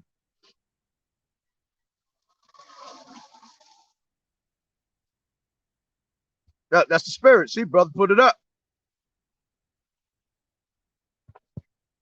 This is Proverbs. Yeah, Nahar, that was the spirit on that one. Proverbs 11 and 28. And it says, he that trusteth in his riches shall fall, but the righteous shall flourish as a branch. Exactly. All right. You ain't getting nowhere with riches, man. Psalm 73 and 12. Behold, these are the ungodly who prosper in the world. They increase in riches, man. That's all they're about, is their riches. And as a matter of fact, that's why it tells you, what is it? Psalms 37. Psalms 37 and 7. It says, rest in the Lord and wait patiently for him. Fret not thyself because of him who prospereth in his ways, because of the man who bringeth wicked devices to pass. Cease from anger, forsake wrath, fret not thyself in any wise to do evil. All right. So, you can't be jealous of this damn devil because he prospers in everything he does, man. The earth is given into the hand of the wicked. He gonna prosper, man. But that's only for a moment. Job 20 tells you that, man. The triumphing of the wicked is for a moment. All right, it's short. The triumphing of the wicked is short. The hypocrite are for a moment. All right. Yeah, it feels like a long time because being in the society, everything feels like a damn long time. But to the Lord, that shit is short. If you want to go according to Yahweh Bashim Yahweh Shai time, man, that ain't nothing. One day to Yahweh Bashim Yahweh Shai is 1,000 years. You see? So his rulership is for a moment. So again, at one point, this place is going to fall, man. The economy is going to collapse, which is going to bring in that new world order. All right. Which that will be going into what? That chip. Salakia. Let me get that. This is Revelations 13. And I'll start from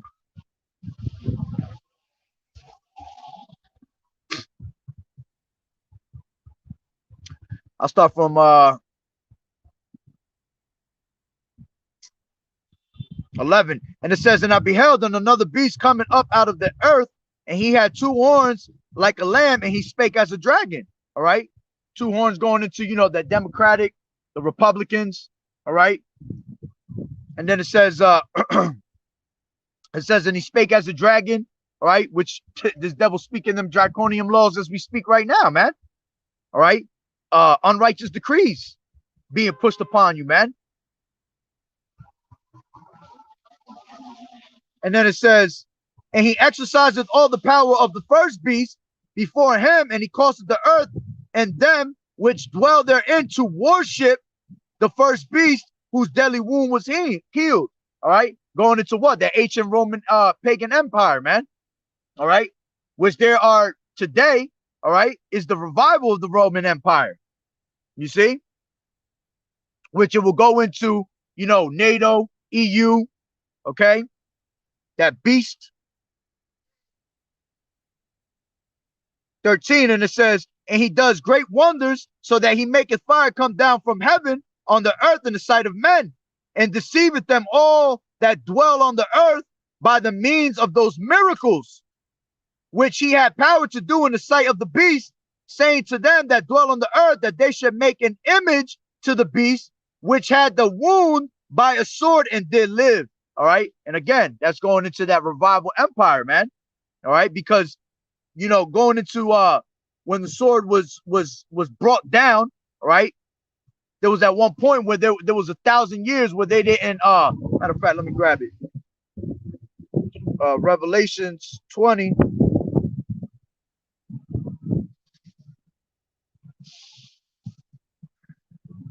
It says 20:1, and it says, then I saw an angel coming down from heaven with the key to the bottomless pit, which the bottomless pit represents Europe, and a heavy chain in his hand. He seized the dragon and that old serpent, who is the devil and Satan, and bound him in chains for 1,000 years. And the angel threw him into the bottomless pit, which he then shut and locked Satan. So he then shut and locked, so Satan could not deceive the nations anymore until the 1,000 years were finished. Afterward, he must be released a little while. You see, so there was a time frame where for 1,000 years, man, this devil was a nobody, man. All right. He was wounded. All right. But then after those 1,000 years, he was going to be revived. And when did he come back? The rebirth of the Renaissance era. Okay. And it says,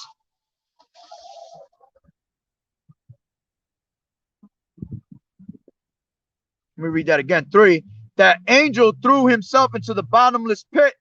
The angel threw him into the bottomless pit, Salakia, which he then shut and locked, so Satan could not deceive the nations anymore until the 1,000 years were finished. Afterward, he must be released for a little while. So he wasn't able to deceive anybody for a while, man. All right, but when the time came for the rebirth, the Renaissance era, all right, what did they do? They started deceiving the nations once again. All right, Renaissance art, You know, they sought to paint the likeness of their images. All right, they started whitewashing everything. Okay, and started, you know, deceiving the nations once again. And then it says down to 8. I mean, not 8. Yeah, 7. Salakia. When the 1,000 years come to end, Satan will be let out of his prison. He will go out to deceive the nations called Gog and Magog, and every corner of the earth he will gather them together for battle, a mighty army as numberless as sand along the seashore. You see? So he was able to come back out, all right, come back into rulership.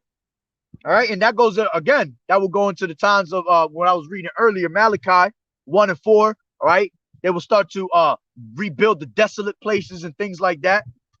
All right, and they started deceiving the nations once again. So that was the revival of that Roman, that ancient Roman Empire. All right, so going back to Revelation 13. 13 and 14, and with all the miracles, Salakia. 14, and deceiveth them that dwell on the earth by the means of those miracles which he had power to do in the sight of the beast, saying to them that dwell on the earth that they should make an image to the beast, which had the wound by a sword and did live. All right, and the means of those miracles is with this technology that you have out right here. He's deceiving the nations with all types of this technology right now. All right, we're living in that time of that that fourth industrial revolution, the internet of things, man. Everything is technology. All right, to the point where you done lost touch with reality, because everything is a damn is some type of technology, internet. All right, you got this bugged out metaverse about to pop off. All right, which I seen a brother post. I forgot what one of you brothers posted that up, man. Bugged out. You had a woman. I want to tell my story about me being ravished in the metaverse. Shut your ass up. Holy shit. That was one of the craziest shits I read. All right. Bugged out. Okay. This brother's guy here real quick. All right. So going back. All right. Those miracles were the technology. All right. And then it says 15. And he had power to give life onto the image of the beast, that the image of the beast should both speak and cause that as many as would not worship the image of the beast should be killed. All right. So he had life to give, he had power to give life onto that image of the beast. All right.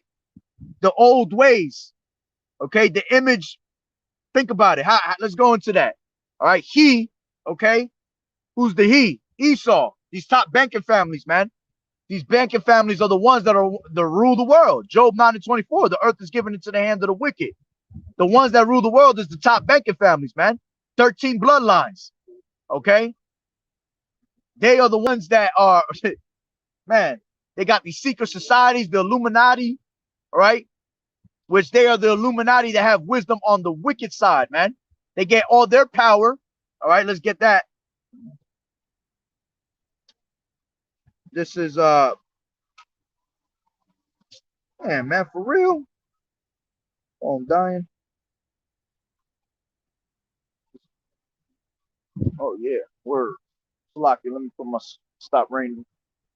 Like comes in and out. All right. What was I just saying? Man, I just lost my spot. Oh, 2 Thessalonians, the water y'all about Shimmy shot.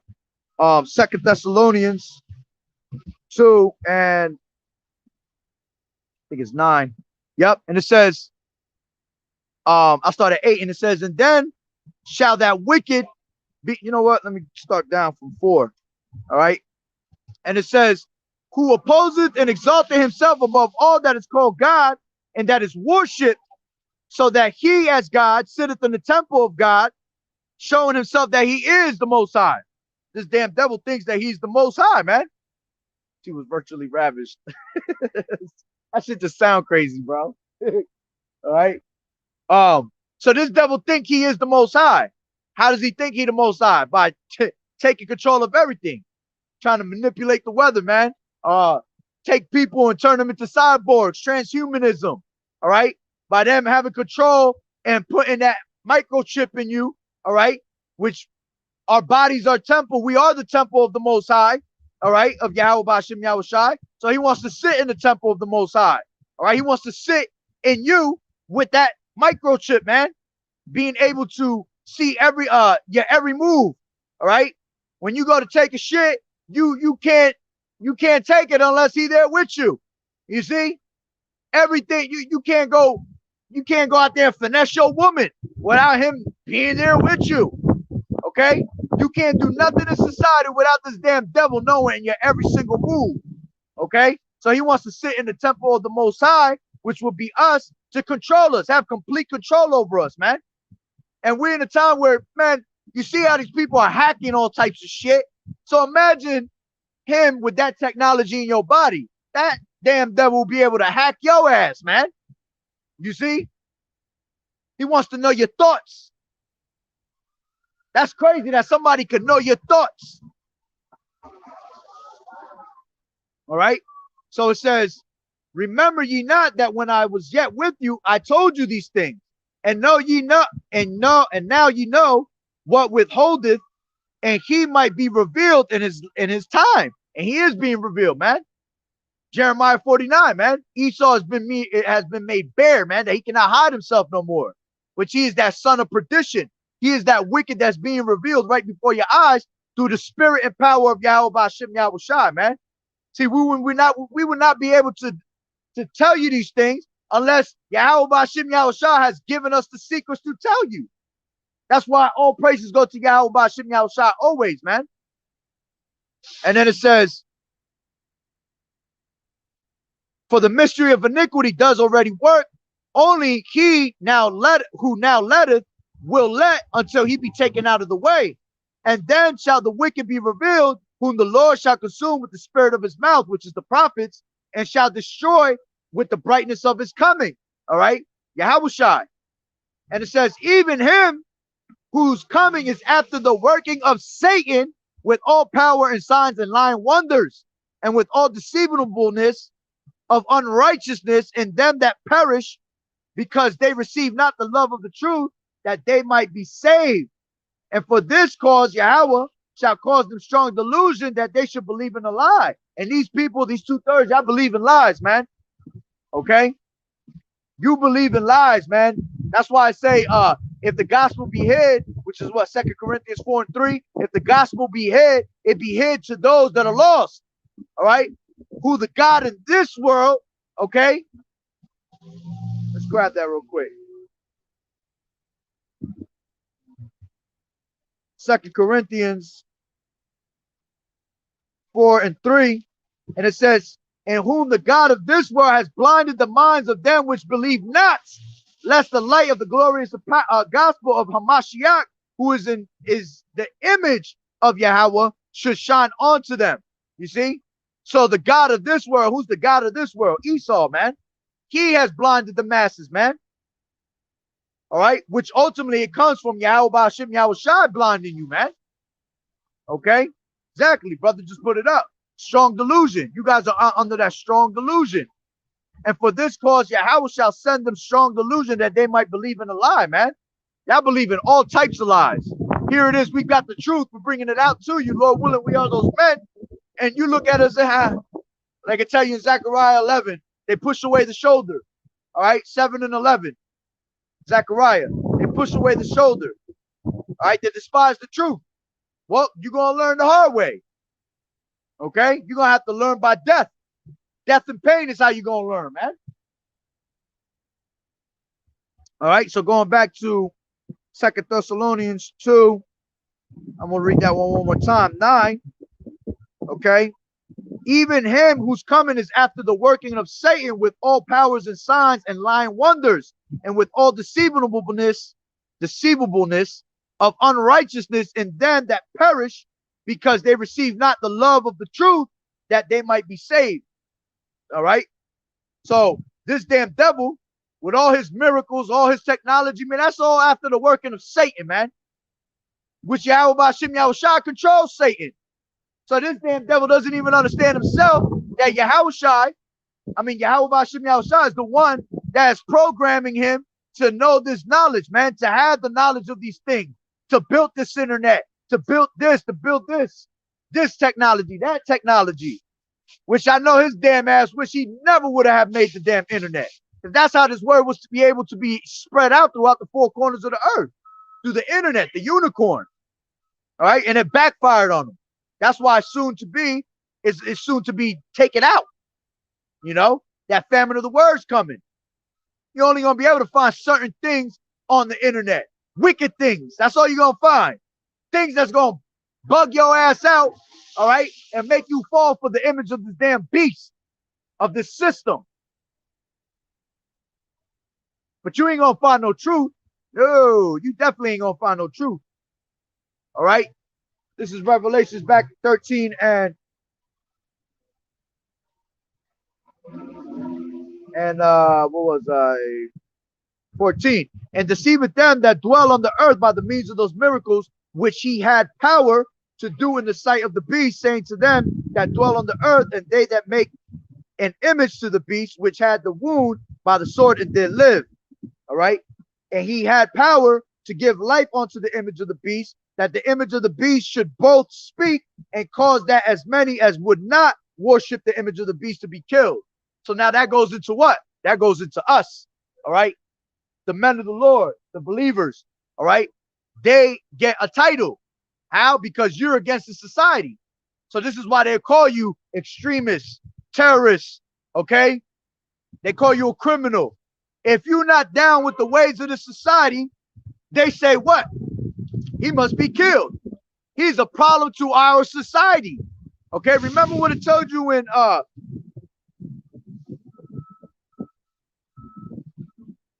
Wisdom of Solomon 2 and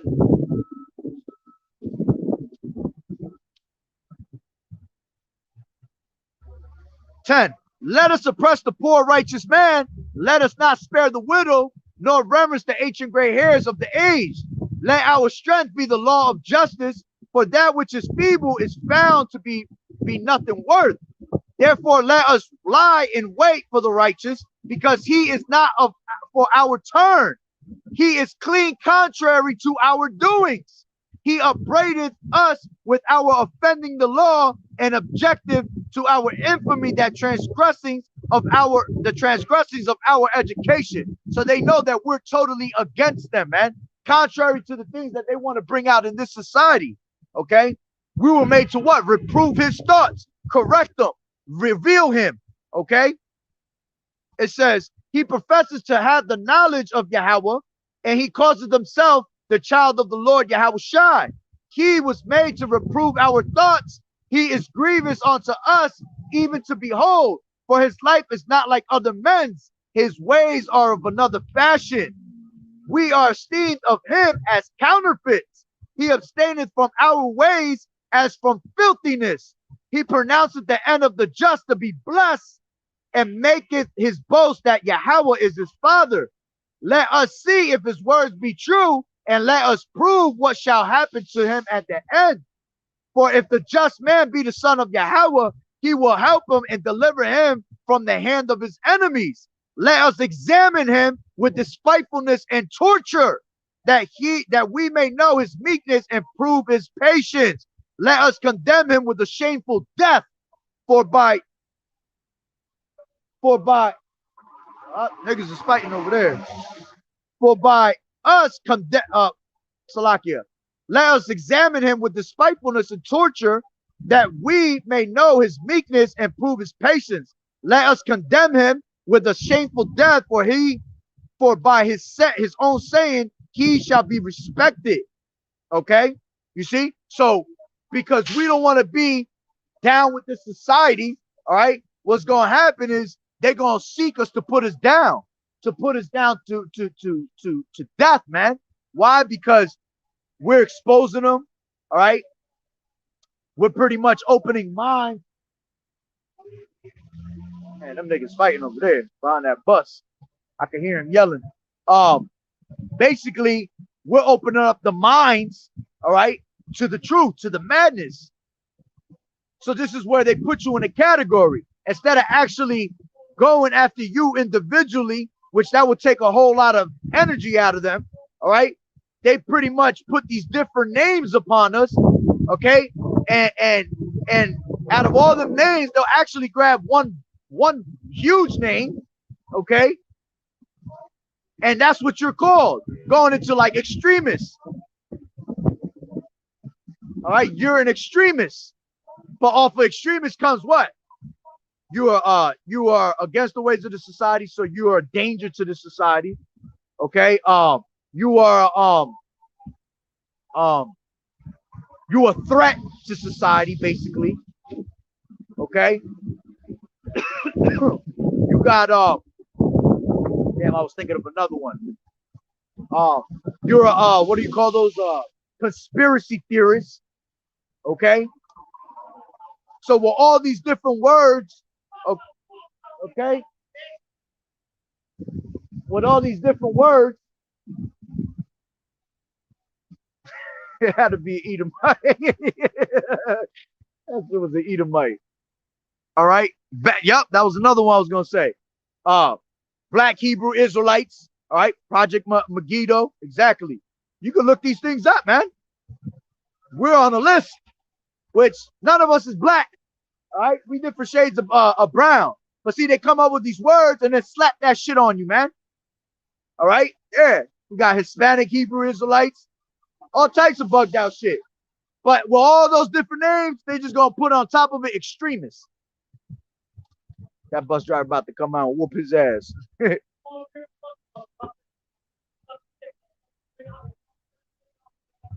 Oh man, that's Esau. That's a profane person right there, talking some crazy shit. Anyway, back to what I was saying. So with all those different names, they'll just slap one name on it.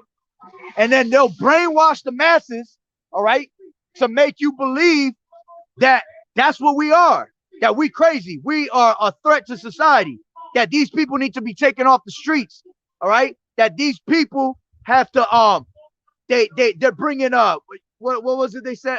Biden said some crazy shit. He said, he said something about the things that we preach on the internet is bad to people's health. Some crazy shit like that, man. Bugged out, man. And these people will believe it because why? Just like the brother I just put. They start believing in lies and shit like that, man. All right. Yo, it's funny you put that because that's exactly what I was just thinking about. Because he said, come out that bus and I'll rip your damn shit off and I'll stick it up yo. Yo, this guy, you know that's Esau, bro. Let me read that. Hebrews 12:16, lest there be any fornicator or profane person as Esau, who for one morsel of meat sold his birthright, man. All right? You ain't gonna find no more person more profane than this damn devil, man. They are children of fools, man. All right? Children of base men, viler than the earth. All right? True scum of the earth. All right? So going back. All right, so they'll put all these names on you, all right, and pretty much have the whole world turn against you. You know, domestic terrorist, all that. And what do you do with those type of names? What do you do with a terrorist? You put them down to death. All right. These so-called conspiracy theories, you hear about them all the time. They come up missing, they get put to death, all that, man. So it's the same thing that's telling you right here. All right. Matter of fact, since I'm in Wisdom of Solomon 2, let me just finish this last part. It says, where was I? Oh, 20. Let us condemn him with a shameful death, for by his own saying he shall be respected. Such things did they imagine and were deceived, for their own wickedness has blinded them. Yeah, because at the end of the day, Yahweh Hashem Yahushua is going to lift that standard up, man. They're not going to be able to do any of that, man. All right. he taketh the crafty and their he taketh the wise in their craftiness, right? So that the enterprise cannot be established, something like that. Salakia. It's pretty much in those words, not worded the proper way I said it. All right. He taketh the wise in his own craftiness, so their enterprise should not be. I forgot how it goes. But I don't want to lose train of thought. So it says, such things that they imagine and were deceived, for their own wickedness had blinded them. All right, their own wickedness at the end of the day is going to blind them. All right, these people that are against us are not going to be able to come up against us. Jeremiah 20 and 11, and it says, but the Lord is with me as a mighty terrible one. Therefore, my persecutors shall stumble, and they shall not prevail. They shall be greatly ashamed, for they shall not prosper. Their everlasting confusion shall never be forgotten, man. You see? So at the end of the day, these persecutors, man, they're not going to be able to come up against the true men of the Lord, man. That standard is going to be lifted up. All right? So going back to Revelation 13 and 15, and he had power. He is the what? The elites, okay? Had power to give life unto the image of the beast. What's the image of the beast? All right, man, there's so many ways you could go about it. All right, different types of you got their government structure. All right, you got their you got the medical field. All right, democracy, homosexuality. All right, I think I got a couple of them written on the side over here.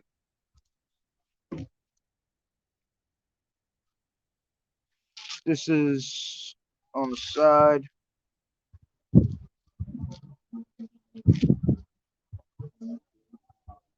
Yeah, democracy, religion, idolatry. All right, their adultery, their adultery that they teach you, man. Covetousness. All right, and at the end of the day, the other things like the government setups, the same way they got these government setups is the same way these ancient Roman empires had their government set up, man. Okay, all that is that image of the beast, which the ultimate image is going to be that what? That new world order. You coming into the ways of putting that MOTB in your body, man. That's the ultimate image. Because when you put that mark in you, man, that's you being branded as a fucking slave, man. You're going to be that ultimate slave for this damn devil, which we're going to get into that real quick.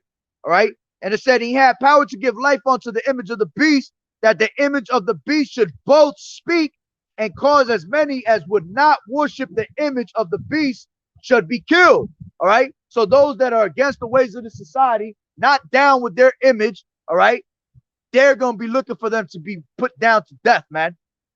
All right. And it says, and he causeth all, both small and great, rich and poor, free and bond, to receive a mark in their right hand or in their forehead. All right. And when you go into that word mark, which you brothers already know, but you never know who's listening. All right. That word mark goes into charagma. Okay. Which is an actual physical mark. All right. It ain't no, white Jesus. All right. It ain't white women. Okay. You got a whole bunch of different philosophies out there of what could be the mark. Okay. Christianity.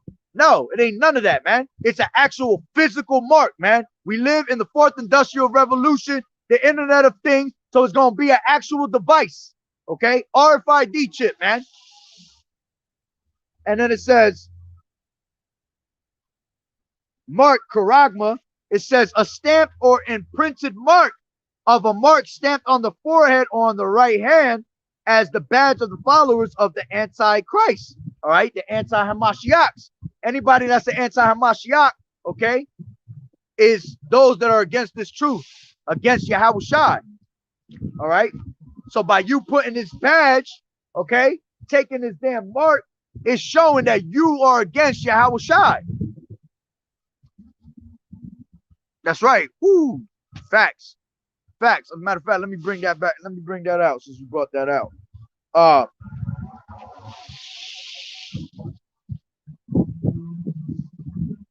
The Tower of Babel.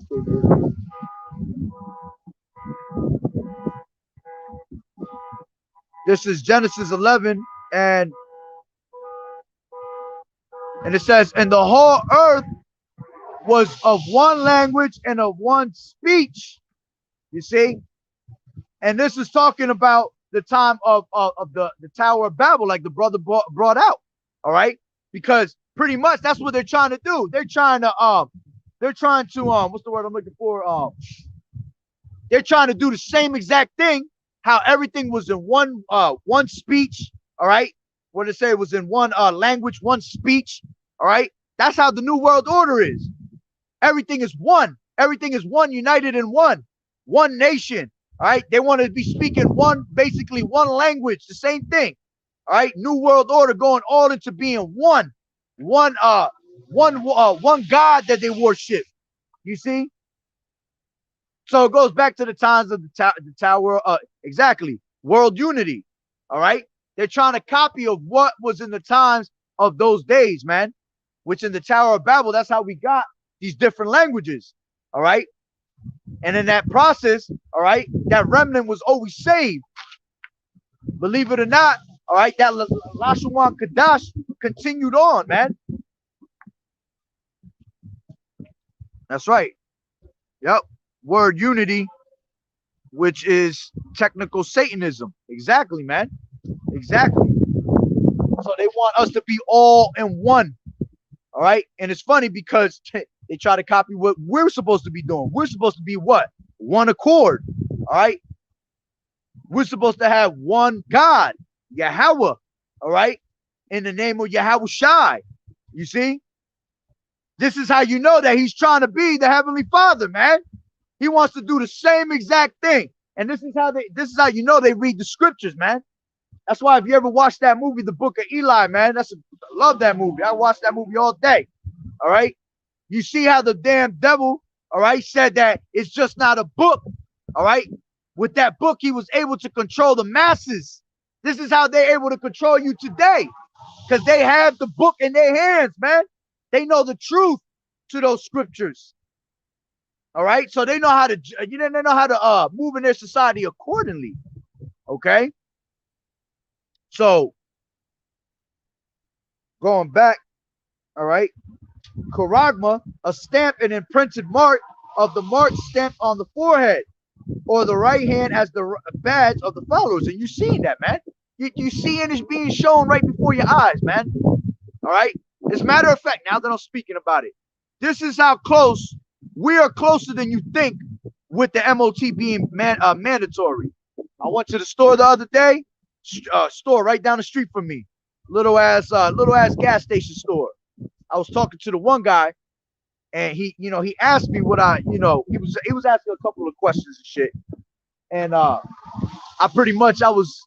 was kind of telling him in a certain way that the dollar is gonna fall and that they're gonna bring in a new technology. Talk about the MOTB, and it's funny because he said, "Oh, it's already out here." I actually got 2 customers that come here every day, and they swipe their hand. And I was like, "What?" I said, "Where the hell you got the technology for you to swipe it?" He showed me right where you put your card that has the chip. You know how you just slide it up and it just detects it? It's the same place. Right above that is like an Apple, it's like your Apple phone. I think you can swipe your Apple phone and shit like that now. He was saying that they're already doing it. He said he literally got 2 customers that come every day. They use no money. All they do is swipe their hand. And he was telling me that he's showing it, that they showed him that it's an actual chip in the right hand, man. This shit is here. This shit is in my town. You see? This is how close it is. The thing is, they've been doing it for a while, man. They've been chipping people for a minute, man. You go to Sweden, they doing fucking chip fest out there, man. That shit is like nothing.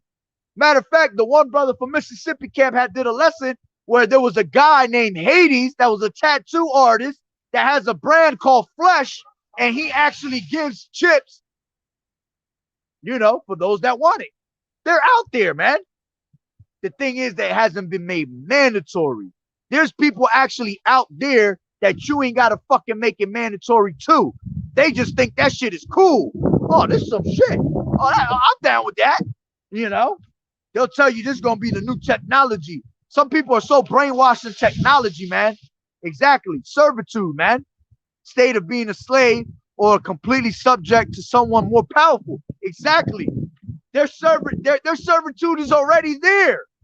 You see? So you ain't even got to fucking beg this damn person to get it. You see? They're already just down with the society. They love technology. They love the new Apple. They love the new Android. They love the new PlayStation. They love these robots that are coming out. All right. Now you can fucking have these damn robots sexually and everything. Man, bro, people crazy out there, man. That's how bugged out these people are. So it was crazy that when he told me that, I'm just like, I'm looking at him like, where the fuck is the thing to scan? He just said, right where you put your mic, your chip in the card, right above it, it actually scans it. Like it's just a piece like this, and all you gotta do is actually scan it. It goes to show you that all the technology, it don't have to be some fancy technology to scan. They have the scanners on those things, man.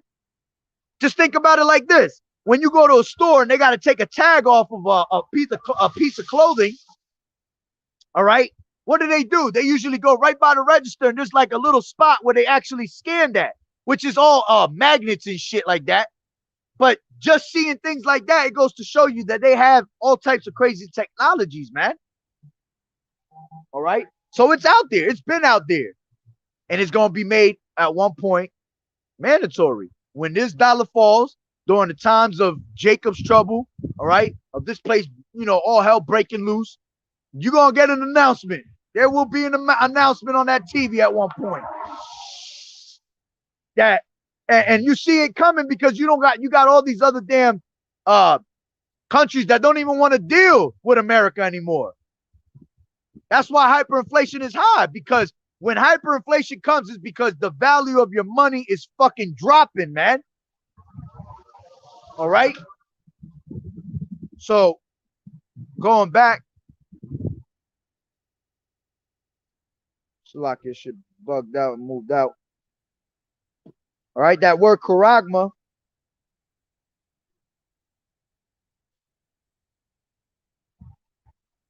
That word charagma goes into karax. That's the root word of charagma.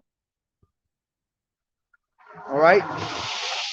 Which karax goes into a pale or stake, a palisade or rampart, pales between which earth, stones, trees, timbers are heaped and packed together. All right. Now, a pale or a stake, if you look at how they're using, what they're using to push in that MOTB into your skin, it's in the form of a cross, and it's pretty much a stake, man. All right. Something that gets driven into your skin. All right. Which is an actual incision. All right. Matter of fact, let me go back, because charagma, I didn't get to read that bottom part. All right. It says the mark branded upon horses, thing carved. All right. Sculpture, graven work of idolatrous images. So it's an actual thing carved into your skin. When you grab a pale or a stake, and the way these damn needles are thick as hell, it's going into your skin. All right. And in Leviticus, it tells you what? Thou shalt not make no cuttings into your flesh. All right. This is how you know that's like all types of sin happening at once. Okay. And then let me go back into karax, which is a pale or a stake. And then at the bottom it says a trench, military mound for circumvallation in a siege. Well, who the ones that's going to be putting it in you? It's pretty much going to be, at one point, it's going to be these militaries. All right.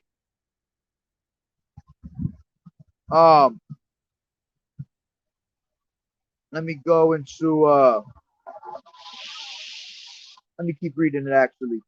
All right. And then it says, and that no man might buy or sell, save he that had the mark, or the name of the beast, or the number of his name. All right. And they're pretty much showing you that now with gradualism. All right. They're showing you that without this Yo Jabba Jabba, you can't buy, you can't sell, you can't do nothing in society without it. Which that is not the MOTB, man. Because you got people really thinking that that's the mark. It's not. That's just being used to usher it in. All right. That's what's being used to show you that gradualism. So by the time they come and push that MOTB on you, all right, you're gonna be so tired of that damn Yo Jabba Jabba that your ass is gonna beg for it. Your ass is gonna actually beg for that MOTB, man. They ain't gonna have to beg you like they're begging you now with this damn Yo Jabba Jabba, man. You gonna beg for it. Because there's gonna be so much shit going on, famine, all that, man, that people gonna beg for that, man. They're gonna want to go back into the ways of society. All right. And then it says the name of the number of the beast, or the name of or the number of his name. All right. Which when you go into that number too, all right, when you go to the stores, you have products that have that scan, that barcode, man. All right, which in those barcodes, there's 3 fat lines in there, which those 3 fat lines, those lines actually represent 666. All right. So us are having the MOTB, you're gonna be scanned just like a product at a store. All right. You literally gonna be a product to this society. Going into, like the brother had put, you're gonna be that damn fucking that man in servitude, man. Okay, and then it says, here's wisdom, let him that have understanding count the number of the beast, for it is the number of a man, and his number is 603 score and 6. All right, and that number 666 goes into Chi Phi stigma.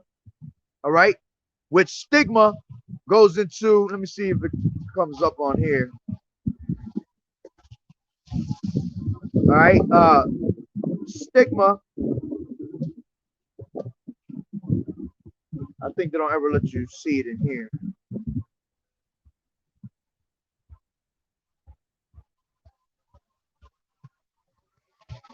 That's why I always gotta go to Salakia. I always gotta go to Galatians for that. Because when you go to Galatians, it has that word mark.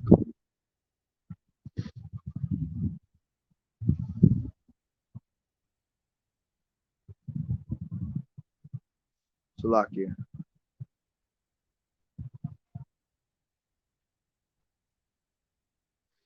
Galatians 6 and 17, and it says, for henceforth let no man trouble me, for I bear in my body the marks of the Lord Yahweh Bashem Yahushai.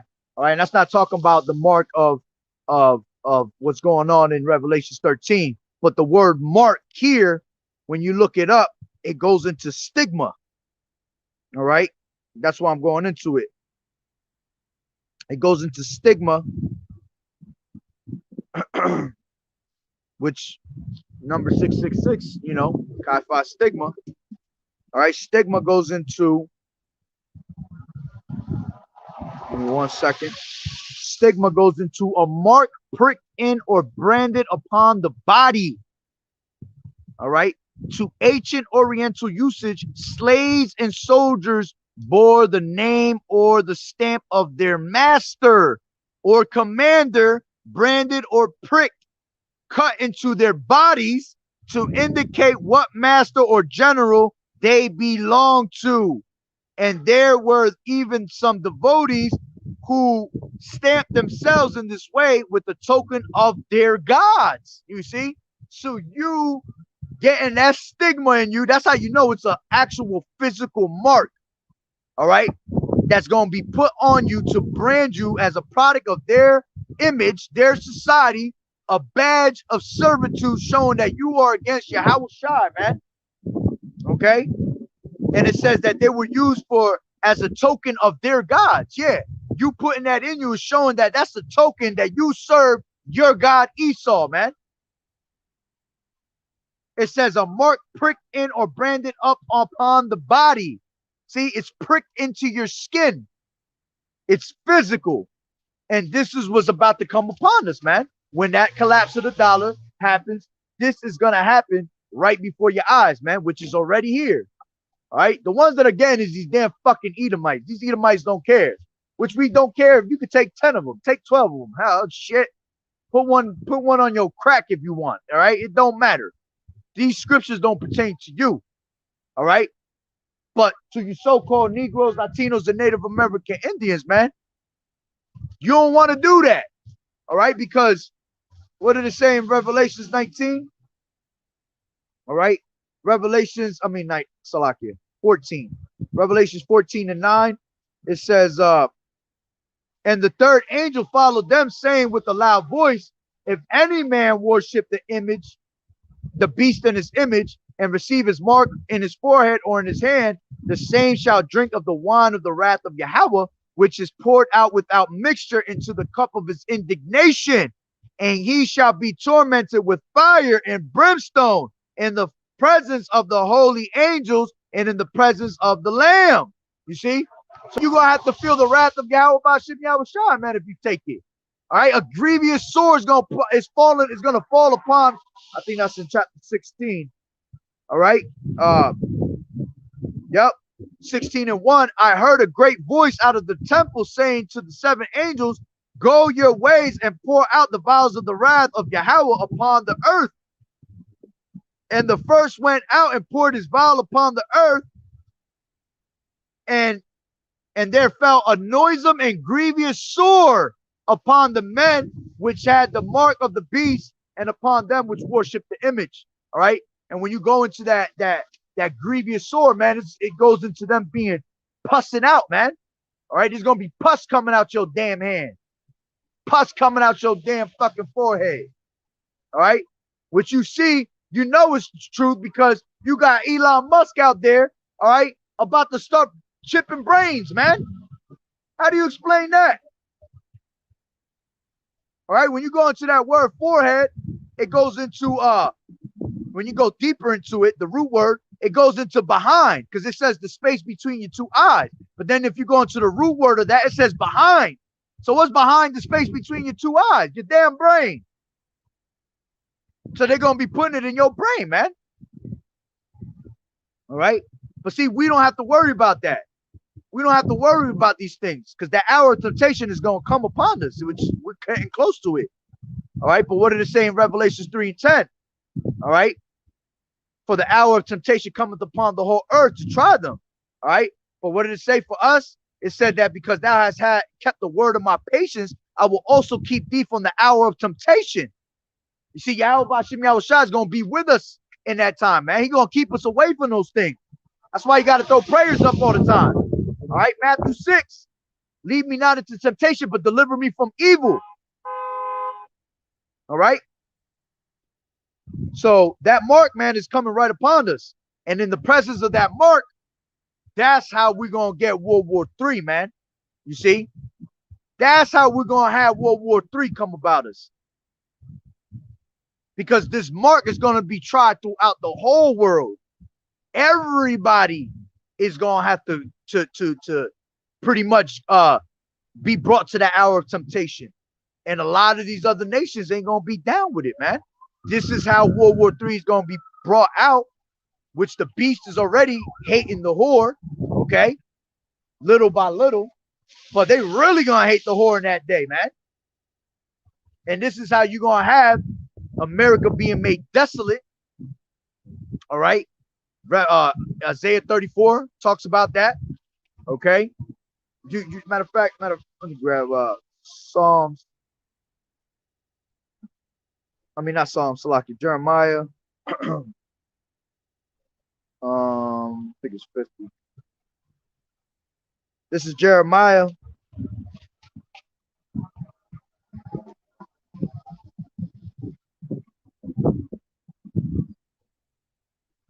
One second.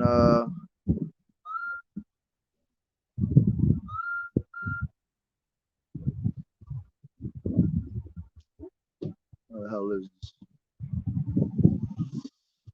Man, I know it's in here.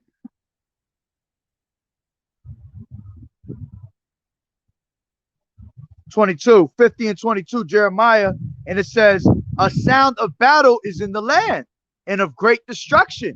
All right. And this is where you getting that sound in the land is pretty much you hearing that the rumors of wars, all right, continually.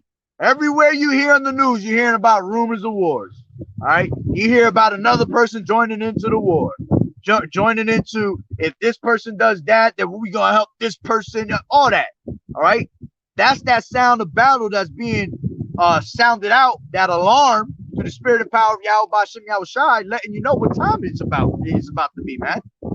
You see? Let me jump into Isaiah 9 and 5, and it says, for every battle of the warrior is with confused noise and garments rolled in blood. Yeah, because back in the day, the battles was all about fucking swords clinging back and forth. Cha-ching, cha-ching. You see? People getting stabbed and bloodshed all over the place. All right? But we're not living in those times no more, man. All right? As a matter of fact, you know, it's a great, I think it's a, damn, I have it at home. I think it's a National Geographic or National History, one of those. It's called The History of Mankind, and it's not even it's not even what it really sounds. It's actually about weapons of war, where they show you how throughout the years everything started like way back. It started with, like, I think it was like a rock, and then it turned into a sword, and then it turned, then it turned into bow and arrows, then it turned into swords, and all the way till now, where it's showing you weapons of war, you know, guns, missiles, all that. So back in the day, all right, everything was confused noise, swords, all right, garments rolled in blood, people bleeding all over the place, man. But what does it say after that? It says, but this shall be with burning and fuel of fire. You see, this is going to be with burning and fuel of fire, man. Matter of fact, a couple scriptures off of that. I think of this is Isaiah 54 and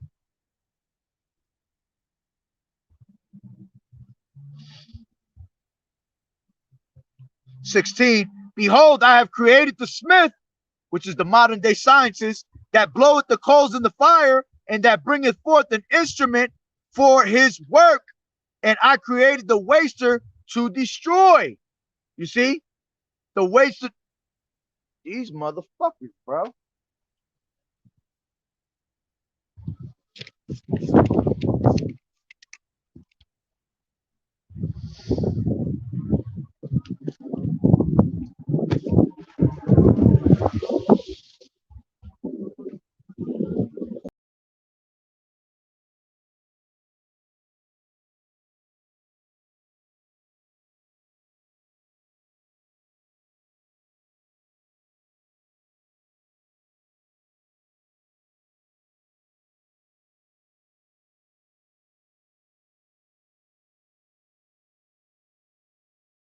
Man, these devils ain't playing, yo.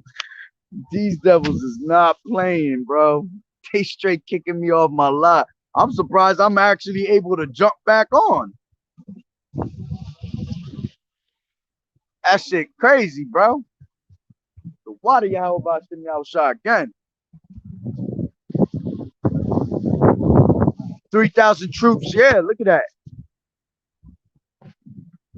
3,000 more U.S. troops called up this week to go to Eastern Europe. Man, you be hearing, and this is why you have to understand that it might possibly slow down. All right, this rumor talk and all that, it might fade away for a second. It's not gonna go away because it's gonna happen, but it might fade away with the rumors, because you got fucking Biden. All right, he says we're going to war, then we're not. You're doing this, we're doing that. All right, he got you all confused, man.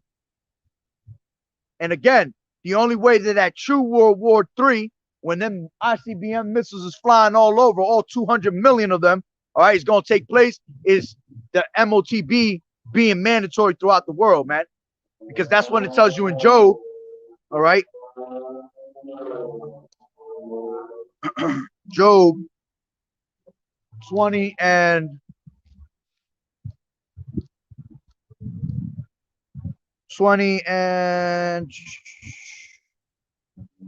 22. In the fullness of his sufficiency, he shall be in straits, every hand of the wicked shall come upon him. When he is about to fill his belly, Yahweh by Hashem Yahushua shall cast the fury upon his wrath. His wrath upon him, and he shall rain it upon him while he is eating. You see? So when he thinks that he got the whole world in that trick bag, all right, which Yahweh by Hashem Yahushua got your ass in the trick bag, all right, that's when he gonna rain it upon him, man. He gonna rain these missiles. He gonna rain everything upon you, man. All that wickedness, that all them crafty ass devices, all that shit gonna come back and smack you in your face, man. You see? So going back to Isaiah 54, behold, I have created the smith, the modern day scientist, that bloweth the coals in the fire, and that bringeth forth an instrument for his work, and I have created the waster to destroy. All right, talking about them nuclear missiles, man. The modern day scientist was created just so he could create the waster to destroy, man. The missiles. All right, and there's no way to escape that. So this time, it's not going to be with confused noise. It's not going to be with garments rolled in blood. It's going to be with straight fire. All right. And it tells you that. And let me grab Malachi 4:1.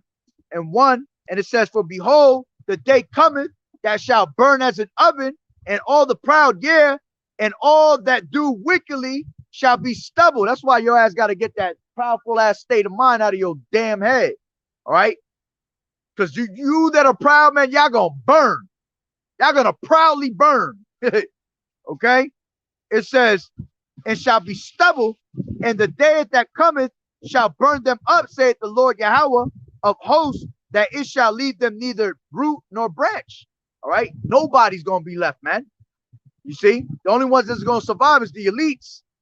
All right? But then, you know, we're gonna come down with spiritual power out them chariots, and then we're gonna go pull your asses out.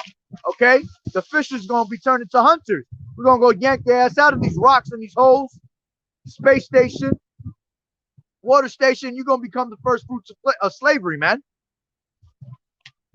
And then it says, it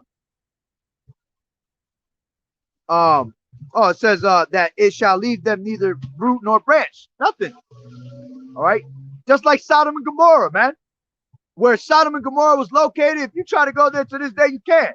There's so much sulfur there to this day. Not a branch, nothing grows over there. Same thing's going to be with America. America's going to be a place of smoke continually, man.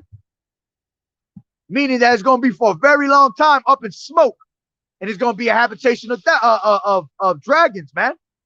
Birds, unclean birds. All right. Let me jump into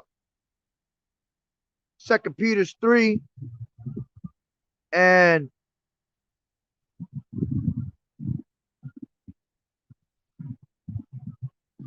2 Peter 2 and 3.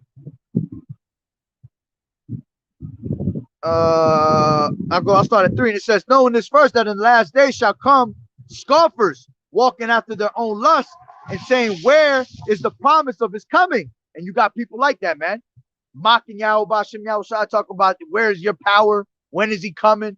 All right. These things are not going to come back onto Yahweh Bashem Yahushua void, man. Tells you that in Isaiah 55.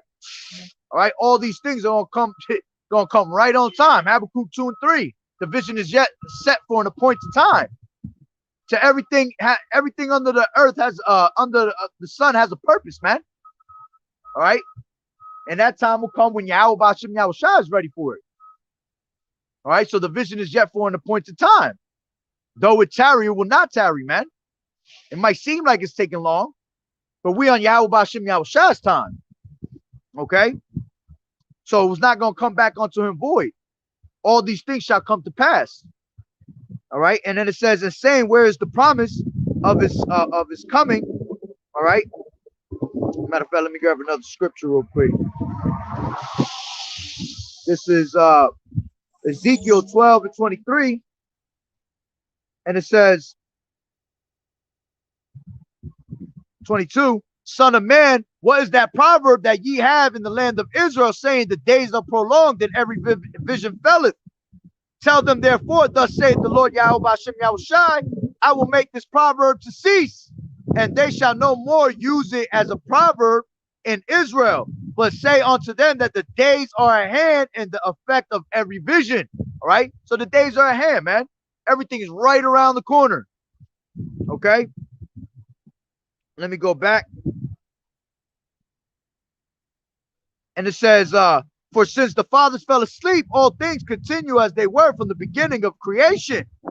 For this they are willingly ignorant of that of Salakia. For this they are willingly ignorant of that by the word of Yahweh the heavens were of old, and the earth standing out of the water and in the water. Let me read that one more time. And the earth standing out of the water and in the water, whereby the world that then was being overflowed with water perished. But the heavens and the earth, which are now by the same word, that same word that Noah was preaching back in those days, is being preached today. Okay. And it says, are kept in store, reserved unto fire against the day of judgment and perdition of ungodly men. You see? So these days are preserved for fire, man, which is a perfect balance. And Yahweh Hashem Yahushua is about balance. You see?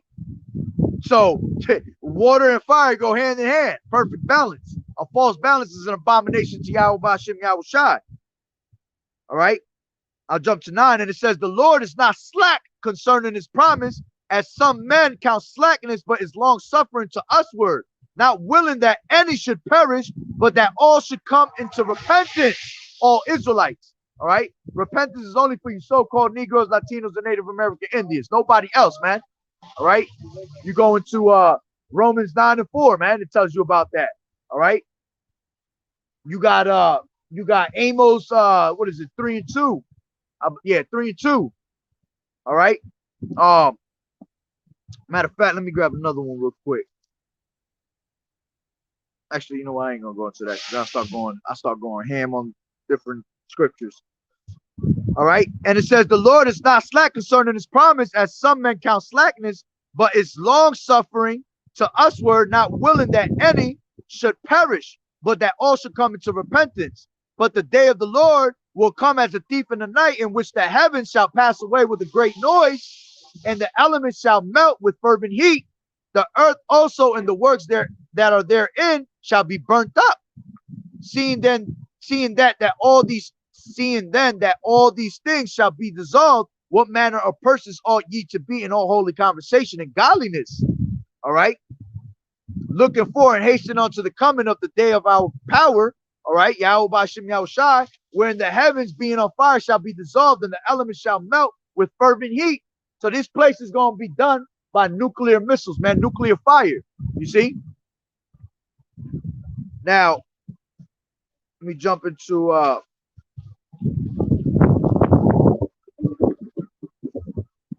Revelations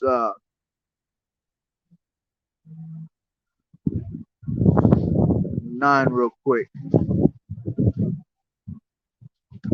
I'll read Revelations 9 and chapter 11, and then I'll end it off on that. All right. Where should I start at?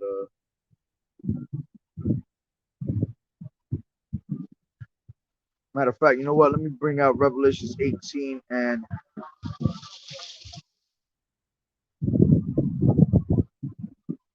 I mean 8. So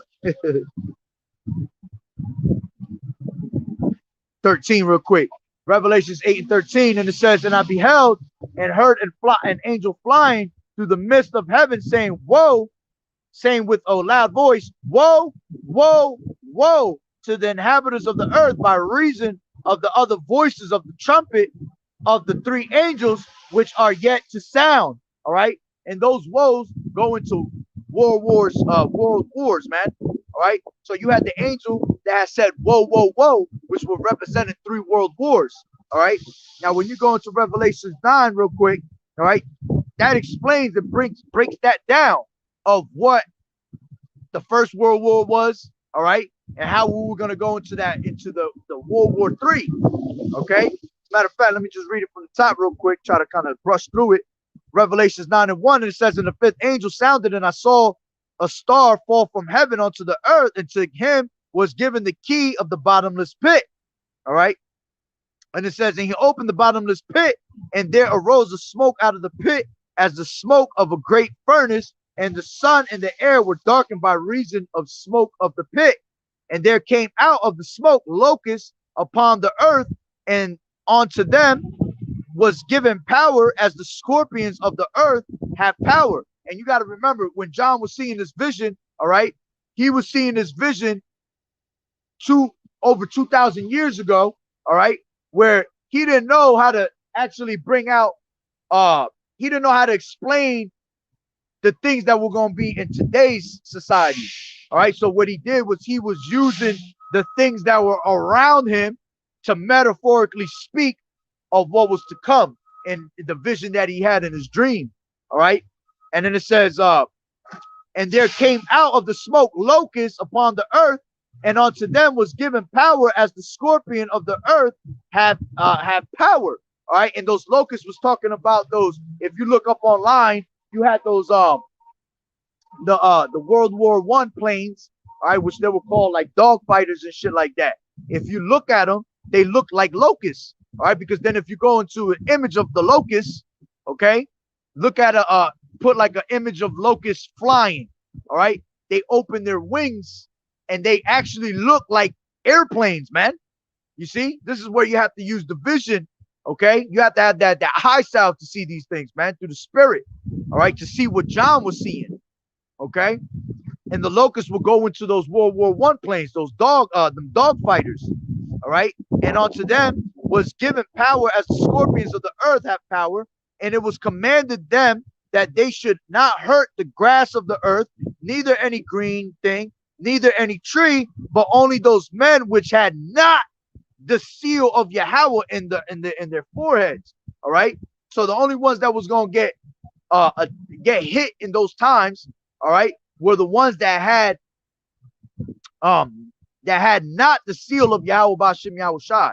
So in those times, the ones that actually survived, Pastor Tahar, I went into that. Pretty much, you know how we come every 3-4 generations of reincarnation, all right? Pretty much your grandfather's grandfathers, your father's father, all right, his father, which will be your great-great-grandfather, okay? Pretty much they didn't get destroyed in those times of World War I, you see, because they were being saved, okay, to eventually bring you into this truth, man. You see, because they will be saved, all right. Then they will continue to have on their son. Then your great grandfather will have your father. Then your father had you. You see, it was all prophecy for you, pretty much, to come about to this time, man. All right. So those were the people that were not destroyed in those times of the World War. But whoever had not the mark, okay, that mark of exemption, basically, all right, were destroyed in the World War Ones, man, in the World War I.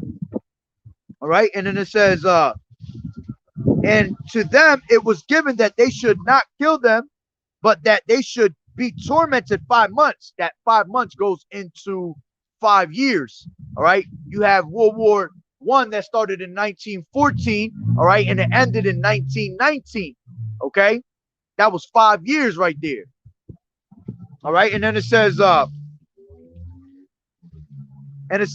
that they should be tormented 5 months, and their torment was as the torment of a scorpion when he striketh a man. And in those days shall men seek death and shall not find it, and shall desire to die, and death shall flee from them. Yeah, because back in those days, you had so many people from World War I that they was just injured, man. Go look up pictures and images of people that survived World War I. All right, fucking faces, all holes in their faces. All right, no legs, no arms. Okay, and a lot of those people, you had a bunch of Lieutenant Dans, man. All right, and a lot of those people were wishing that they had been put to death. You see, but death fled from them, man. Yeah, that's why it's a terrible thing to fall into the hands of the living power, man. Yahweh Bashim Yahushua pretty much kept those people alive, man. All right. So it says, 7. And the shapes of the locusts were like onto horses prepared onto battle. All right, yeah, because back in the day, the planes will go in formations. All right, they will come through in formation, plane formations, man, for war. All right, and on their heads were as it were crowns like gold, and their faces were as the faces of men, and they had hair as the hair of women, and their teeth were as the teeth of lions. All right, so when you go into that, they're back in the day in World War One, their helmets. All right, if you look up World War One French helmets, things like that, it'll show you that the helmets were gold, but they had like strands of hair coming out the back of it. You see, and that's what it's talking about, the long hair, like the women and all that.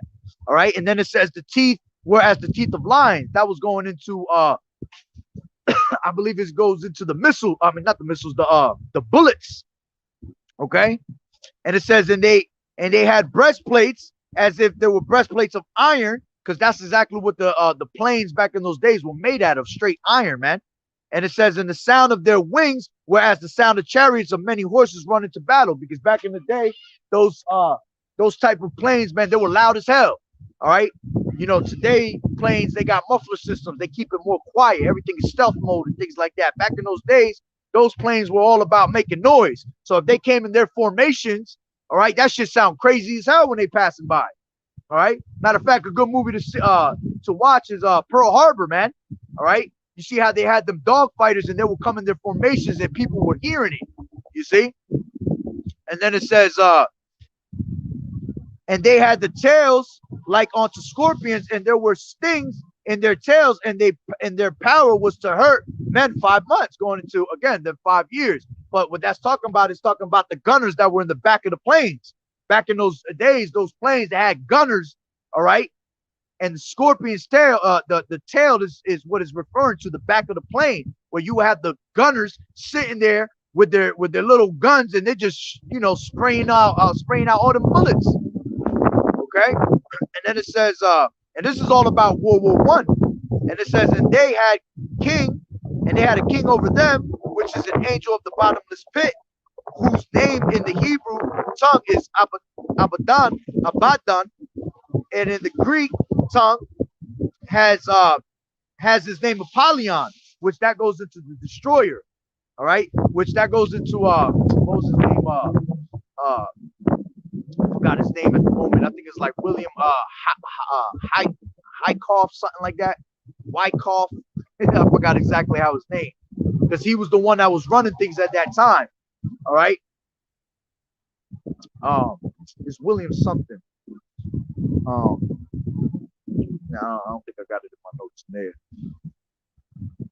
And then it says, one woe is past, and behold, there come 2 woes more hereafter. You see, so one world war has passed. It's bothering me that I don't remember his name. Let me see. World War One, King of the Germans.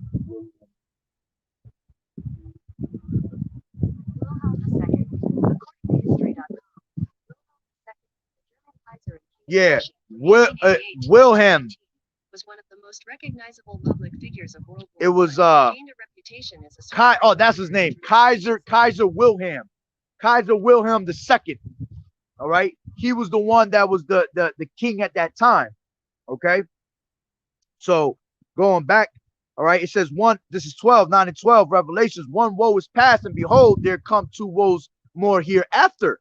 Okay, so it's telling you that one world war has passed, and 2 more world wars is about to come upon us.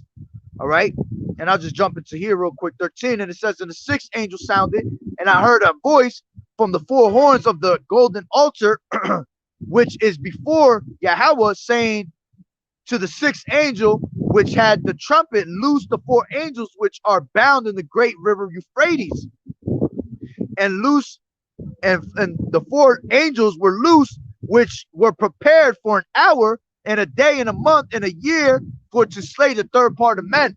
All right, and those are those angels of destruction.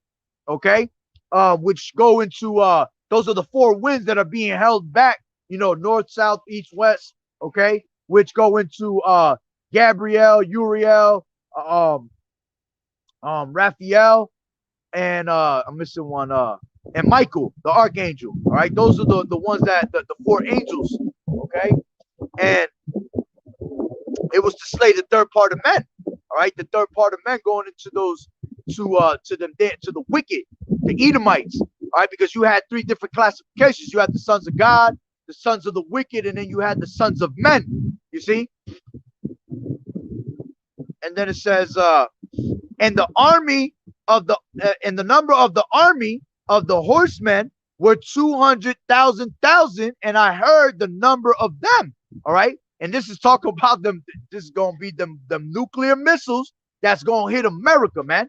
Okay, 200 million missiles. One missile itself opens up to hundreds of missiles, man. That's how you got to look at it, because it's not going to literally be 200 million missiles. It's just that one missile within itself can open up to hundreds of missiles. All right, just like a shotgun shell. When you shoot a shotgun shell, one bullet turns into fucking 13 bullets, you know? So it's the same thing with these missiles of today. And it says, and thus I saw the horses in the vision, and them that sat on them, having breastplates of fire and jacinth and brimstone, and the heads of the horses were as the heads of lions, and out of their mouths issue fire and smoke and brimstone. Talking about the heads of the missiles. All right, these nuclear missiles. That's the most part. That's the part that does the most damage. The head of it. And by these three was the third part of men killed by the fire and by the smoke and by the brimstone which issued out of their mouths. For their power is in their mouth and in their tails. For their tails were like unto serpents, and had heads, and with them they do hurt. And that's talking about the missile silos. All right, the power is in their mouth. The mouth will be the missile silos that let go of these missiles. All right, and then it said, and in their tails, for their tails were like unto serpents. Because when you see the missile silos launch out these missiles, they go up in the air and they make like a trail of smoke behind it, and it goes side to side, and it looks like a snake. All right, which is a matter of fact. Let me jump into a quick precept I thought about. 2nd Ezra 16. All right, 2nd Ezra 16, and where is it at?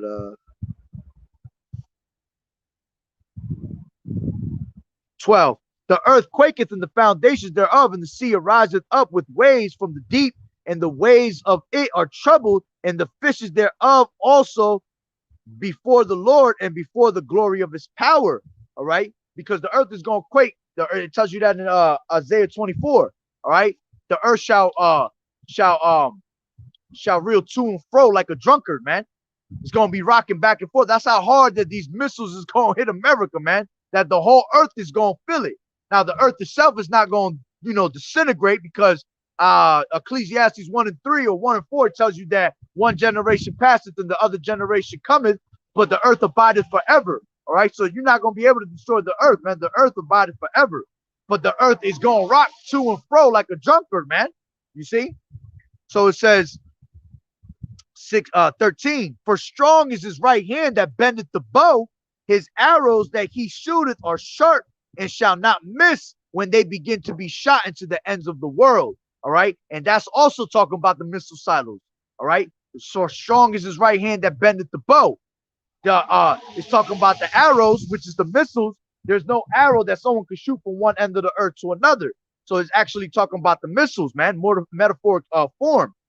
Okay, and it says, for strong is his right hand that bendeth the bow, and his arrows that he shooteth are sharp and shall not miss. Yeah, these missiles are not going to miss their destinations, man. Their locations, all right, they're going to get hit every single one of them. There's no way that you're going to be able to, it ain't going to be that the defense system is going to block these missiles. Nah, all right. Listen, the defense system will be so overwhelmed with all the fucking missiles that's going to fly in the air, all right, that they're not even going to be able to do anything about it, man. Each and one of those things are going to hit their targets, man. All right, and it says, it shall not miss when they begin to be shot into the ends of the world. All right, behold, the plagues are set and shall not return again until they come upon the earth. The fire is kindled and shall not be put out till it has consumed the foundation of the earth. You see, so they're gonna hit their destination, man. You're not going to be able to stop that at all. So going back to Revelations, all right, 20, and the rest of the men which were not killed by these plagues, yet repented not of their works of their hands. That's how wicked these elites are going to be. All right. And anybody else well, everybody going to be done. The only ones that's going to make it is these elites, man. All right. They not going to repent from their works. They going to continue to be fucking wicked, man. Thinking that they conquered and that yeah, you know, the missiles ain't hit me. They still going to be in that proudful ass spirit. All right. And it says that they should not worship devils. So like, let me read it again. 20. And the rest of the men which were not killed by these plagues, yet repented not of the works of their hands, and that they should not worship devils and idols of gold and silver and brass and stone and of wood, which neither can see nor hear nor walk. Neither repented they of their murders, nor of their sorceries, nor of their fornications, nor of their thefts. You see? That's how prideful these damn devils are, man. And the pride of thine heart it has deceived you. You see? And you gonna catch, man, that your time in slavery gonna be woo. You're gonna be good. Ain't gonna never be no unemployment in there. Ain't gonna be no unemployment line in there. All right. You got a whole lot of work to do for 1,000 years. That's gonna feel like 2,000 years. A lot of cleaning up, dead bodies, all that, man. Okay. Now let me just jump real quick to 11, and I pretty much ended on that. All right.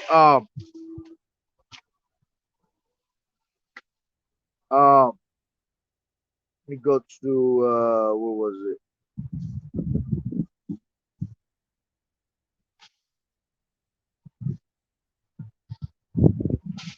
This is 13.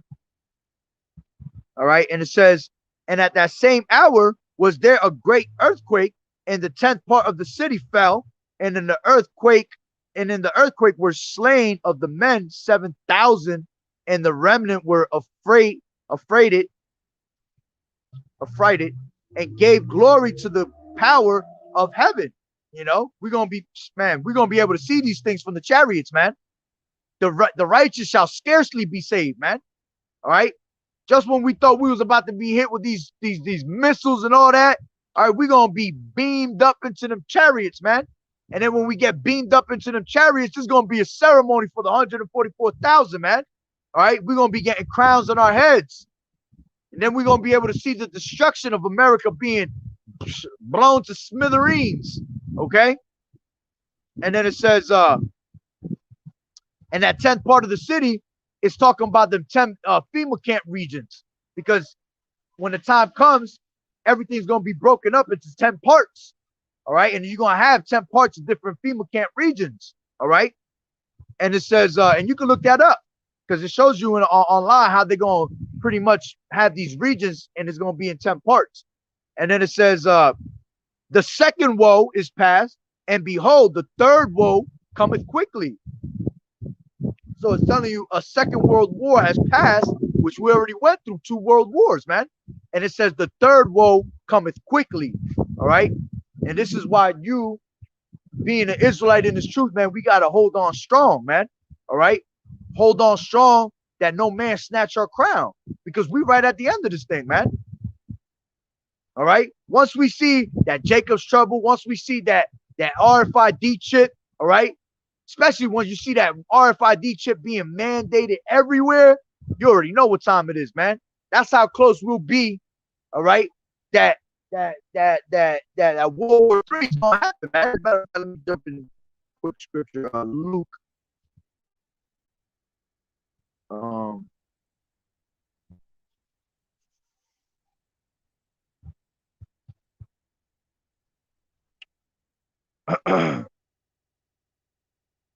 me 1 second.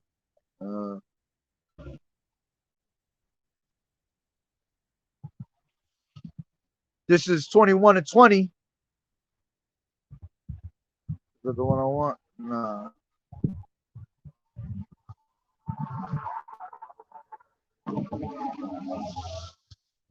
25. And there shall be signs in the sun and in the moon and in the stars, and upon the earth distress of nations with perplexity, the sea and the waves roaring. Men's hearts fell in them from fear, and for looking after those things which are coming on the earth, for the powers of heaven shall be shaken. And then shall they see the Son of Man coming in a cloud where with power and great glory. And when these things begin to come to pass, then look up and lift up your heads, for redemption, for your redemption draweth nigh, man. And our redemption is drawing nigh quick. And this is why it tells you in Romans 13 and 11, all right? For let me grab that real quick. I haven't brought that one out in a minute. It is now high time to awake out of sleep. All right. Romans 13 and 11. And it says, and that knowing the time, that now is it is high time to awake out of sleep, for now is our salvation nearer than we believe. And this is why we got to go harder than ever. And we see it. Brothers is going in hard right now, man. All right. This is the year of the turn up. And by us going harder, man, we turning this place up even more through the spirit and power of Yahweh Ba'Shem Yahweh Shai. All right. Another quick scripture I had that just popped up in my head was oh man. Oh, all right. Wisdom, and I ended off on that. All right. Wisdom of Solomon. All right. Because I know if I keep talking about that World War III, I'll go on forever on that. Wisdom of Solomon 5 and 1. All right. And it says, then shall the righteous man stand in great boldness before the face of such have afflicted him and made no account of his labors. And we're doing that now. All right. We're standing out here on these highways and hedges with great boldness, man. All right. We're standing up against the workers of iniquity, the evildoers, man. Yahweh Ba'Shem Yahweh Shai said that. Who shall stand up against the workers of iniquity, against the evildoers, man? We are. All right. We risking our lives coming down these highways and hedges all the time. All right. All types of day, all types of night. Okay. Don't matter what time. All right. We out here as looking as fools for Yahweh Shai's sake. All right. But what looks foolish to the world, all right, it's a beautiful thing to Yahweh Ba'Shem Yahweh Shai, man, because we're bringing this place down with his words. Okay. And then it says, when they see it, they shall be troubled with terrible fear and shall be amazed at the strangeness of his salvation, so far beyond all that they looked for. And they repenting and groaning for anguish of spirit shall say within themselves, this is he who we had sometimes in derision, a proverb of reproach. We fools accounted his life madness and his end to be without honor. How is he numbered among the children of Yahweh, and his lot is among the saints? Therefore we have erred from the way of truth, and the light of righteousness has not shined unto us. The Son of Righteousness rose not up upon us. We wearied ourselves in the way of wickedness and destruction. Yeah, we have gone through deserts where they laid no way, but as the way of the Lord, we have not known it. What has pride profited us, and what good riches, or what good has riches with our vaunting brought us? All these things are passed away like a shadow and a post that hasted by. You see? So at the end of the day, these people gonna be, and they just gonna be stunned off the strangeness of our salvation, man. When we get beamed up into the chariots, when the missiles is flying all in the air, all right? Everybody gonna be grabbing hold of each other. Oh my God. All right. And we actually gonna be praising Yahweh Ba'Shem Yahweh Shai, praying in that moment that we be lifted up into them chariots, man. And it scarcely is gone, and the righteous shall scarcely be saved, man. We're gonna scarcely be saved, man. Barely make it. Fire about to burn your ass. And you get beamed up into them chariots, man. And brothers is gonna be crying on them chariots, man. Few sisters that make it on them chariots, all right? Whoever make it on them chariots is gonna be crying, man. You see? And those that are of the elect, all right, of the 144, all right, are gonna be in that ceremony, man. And we're gonna be crowned one by one. You see? And we're gonna see this place be destroyed, man. So this place is almost through. You know, may we continue to fight the good fight of faith and endure, man, to the end. He that endured to the end, the saints shall be saved, man. So, you know, Lord willing, it was edifying. Salakia brothers, I know y'all probably, he said, I'm gonna cry like a baby. Facts. That's right. 2nd Ezra chapter 2. That's right. Hypersonic missiles now. Yeah. Man, China was throwing hypersonic missiles that went around the world, man. Fucking 30 minutes. Imagine them just trying to shoot it to a destination that doesn't take. If it took 30 minutes to go around the world, all right, which probably was less than that. All right, imagine when they just go into the direct location, man. That shit. When you hear on the news, 5 minutes before we get hit, yeah, people gonna be bugged out, man. Everybody gonna have no chance but to hold hands. All right, they're gonna hold hands with each other, try to throw up prayers, still trying to throw up abominated prayers that Yahweh Bashim Yahushai ain't hearing. All right, hey, but this is the things that are coming. Tail gunners, that's right. PTSD, yup. These are all things that these people would. That's right. We would have never understood that if it wasn't for the elders, man. This is why you got to give double honors to the elders, man. All right. And people have too much pride to give these men, all right, the double honors. Okay. This is how we know this truth, man. Yahweh Bashim Yahushai, remember, we all come from other man's labors, man. Which ultimately they came from whose labors, man? Yahushai. All right. And then we continued in other men's labors. All right. The elders had their elders that put them on. You know, it was all through the spirit and power of Yahweh Bashim Yahushai. Because you'll get these bugged out people, oh, you're about putting my trust in man. You know, you're right. You're not supposed to put your trust in man. You're supposed to put your trust in Yahweh Bashim Yahushai. But like the scripture said, that he will give you pastors according to his heart. All right. You got to put your trust in Yahweh Bashim Yahushai, that he gave true men of the Lord the truth to deliver on to the rest of the people, man. That's where people get it twisted. All right. Someone has the truth. Who's the one that has it? All right. And our people bugged out, man. Our people want to believe in all types of crazy ass shit, you know, other than the truth. And it all makes sense because many shall be called and few shall be chosen, man. All right. So, you know, with that being said, Lord willing that the lesson was edifying, I actually went a minute. That was the spirit, though. I didn't think I was gonna be out. I was actually saying to myself today, I'm gonna do about an hour and a half since I came out here late. Look, it's fucking 12 o'clock at night. All right, and I came out here late as hell, but you know, I had to come out here and do the works of Yahweh Bashim Yahushai, man. So, you know, Lord willing that the lesson was edifying. The water for brothers for tuning in, whoever tuned in. All right, the water for the scriptures as always, and keep fighting the good fight of faith and doing your thing, man. I see all of y'all brothers doing your thing, man. It's a beautiful thing for us to keep preaching His word, glorifying Yahweh Bashim Yahushai the way we're supposed to, man. I can't wait till the whole earth glorifies Yahweh Bashim Yahushai the way it's supposed to be done, man. All right. So with that being said, Barakatah Yahweh, Barakatah Yahushai, Call Haloyim Yahweh, Bahashem Yahushai, Bahashem Rakak Wadash. Double honors to the elders and apostles of Great Millstone who rule well. Blessings and salutations to the hopeful elect that scattered abroad. The Akim and the Aqua that was listening in. I will run Salo when the lesson was satisfying. To the next one, Shalom, a Bible ball. Get to America soon. Shalom. That's right. Quench not the spirit. Stay on fuego. Shalom.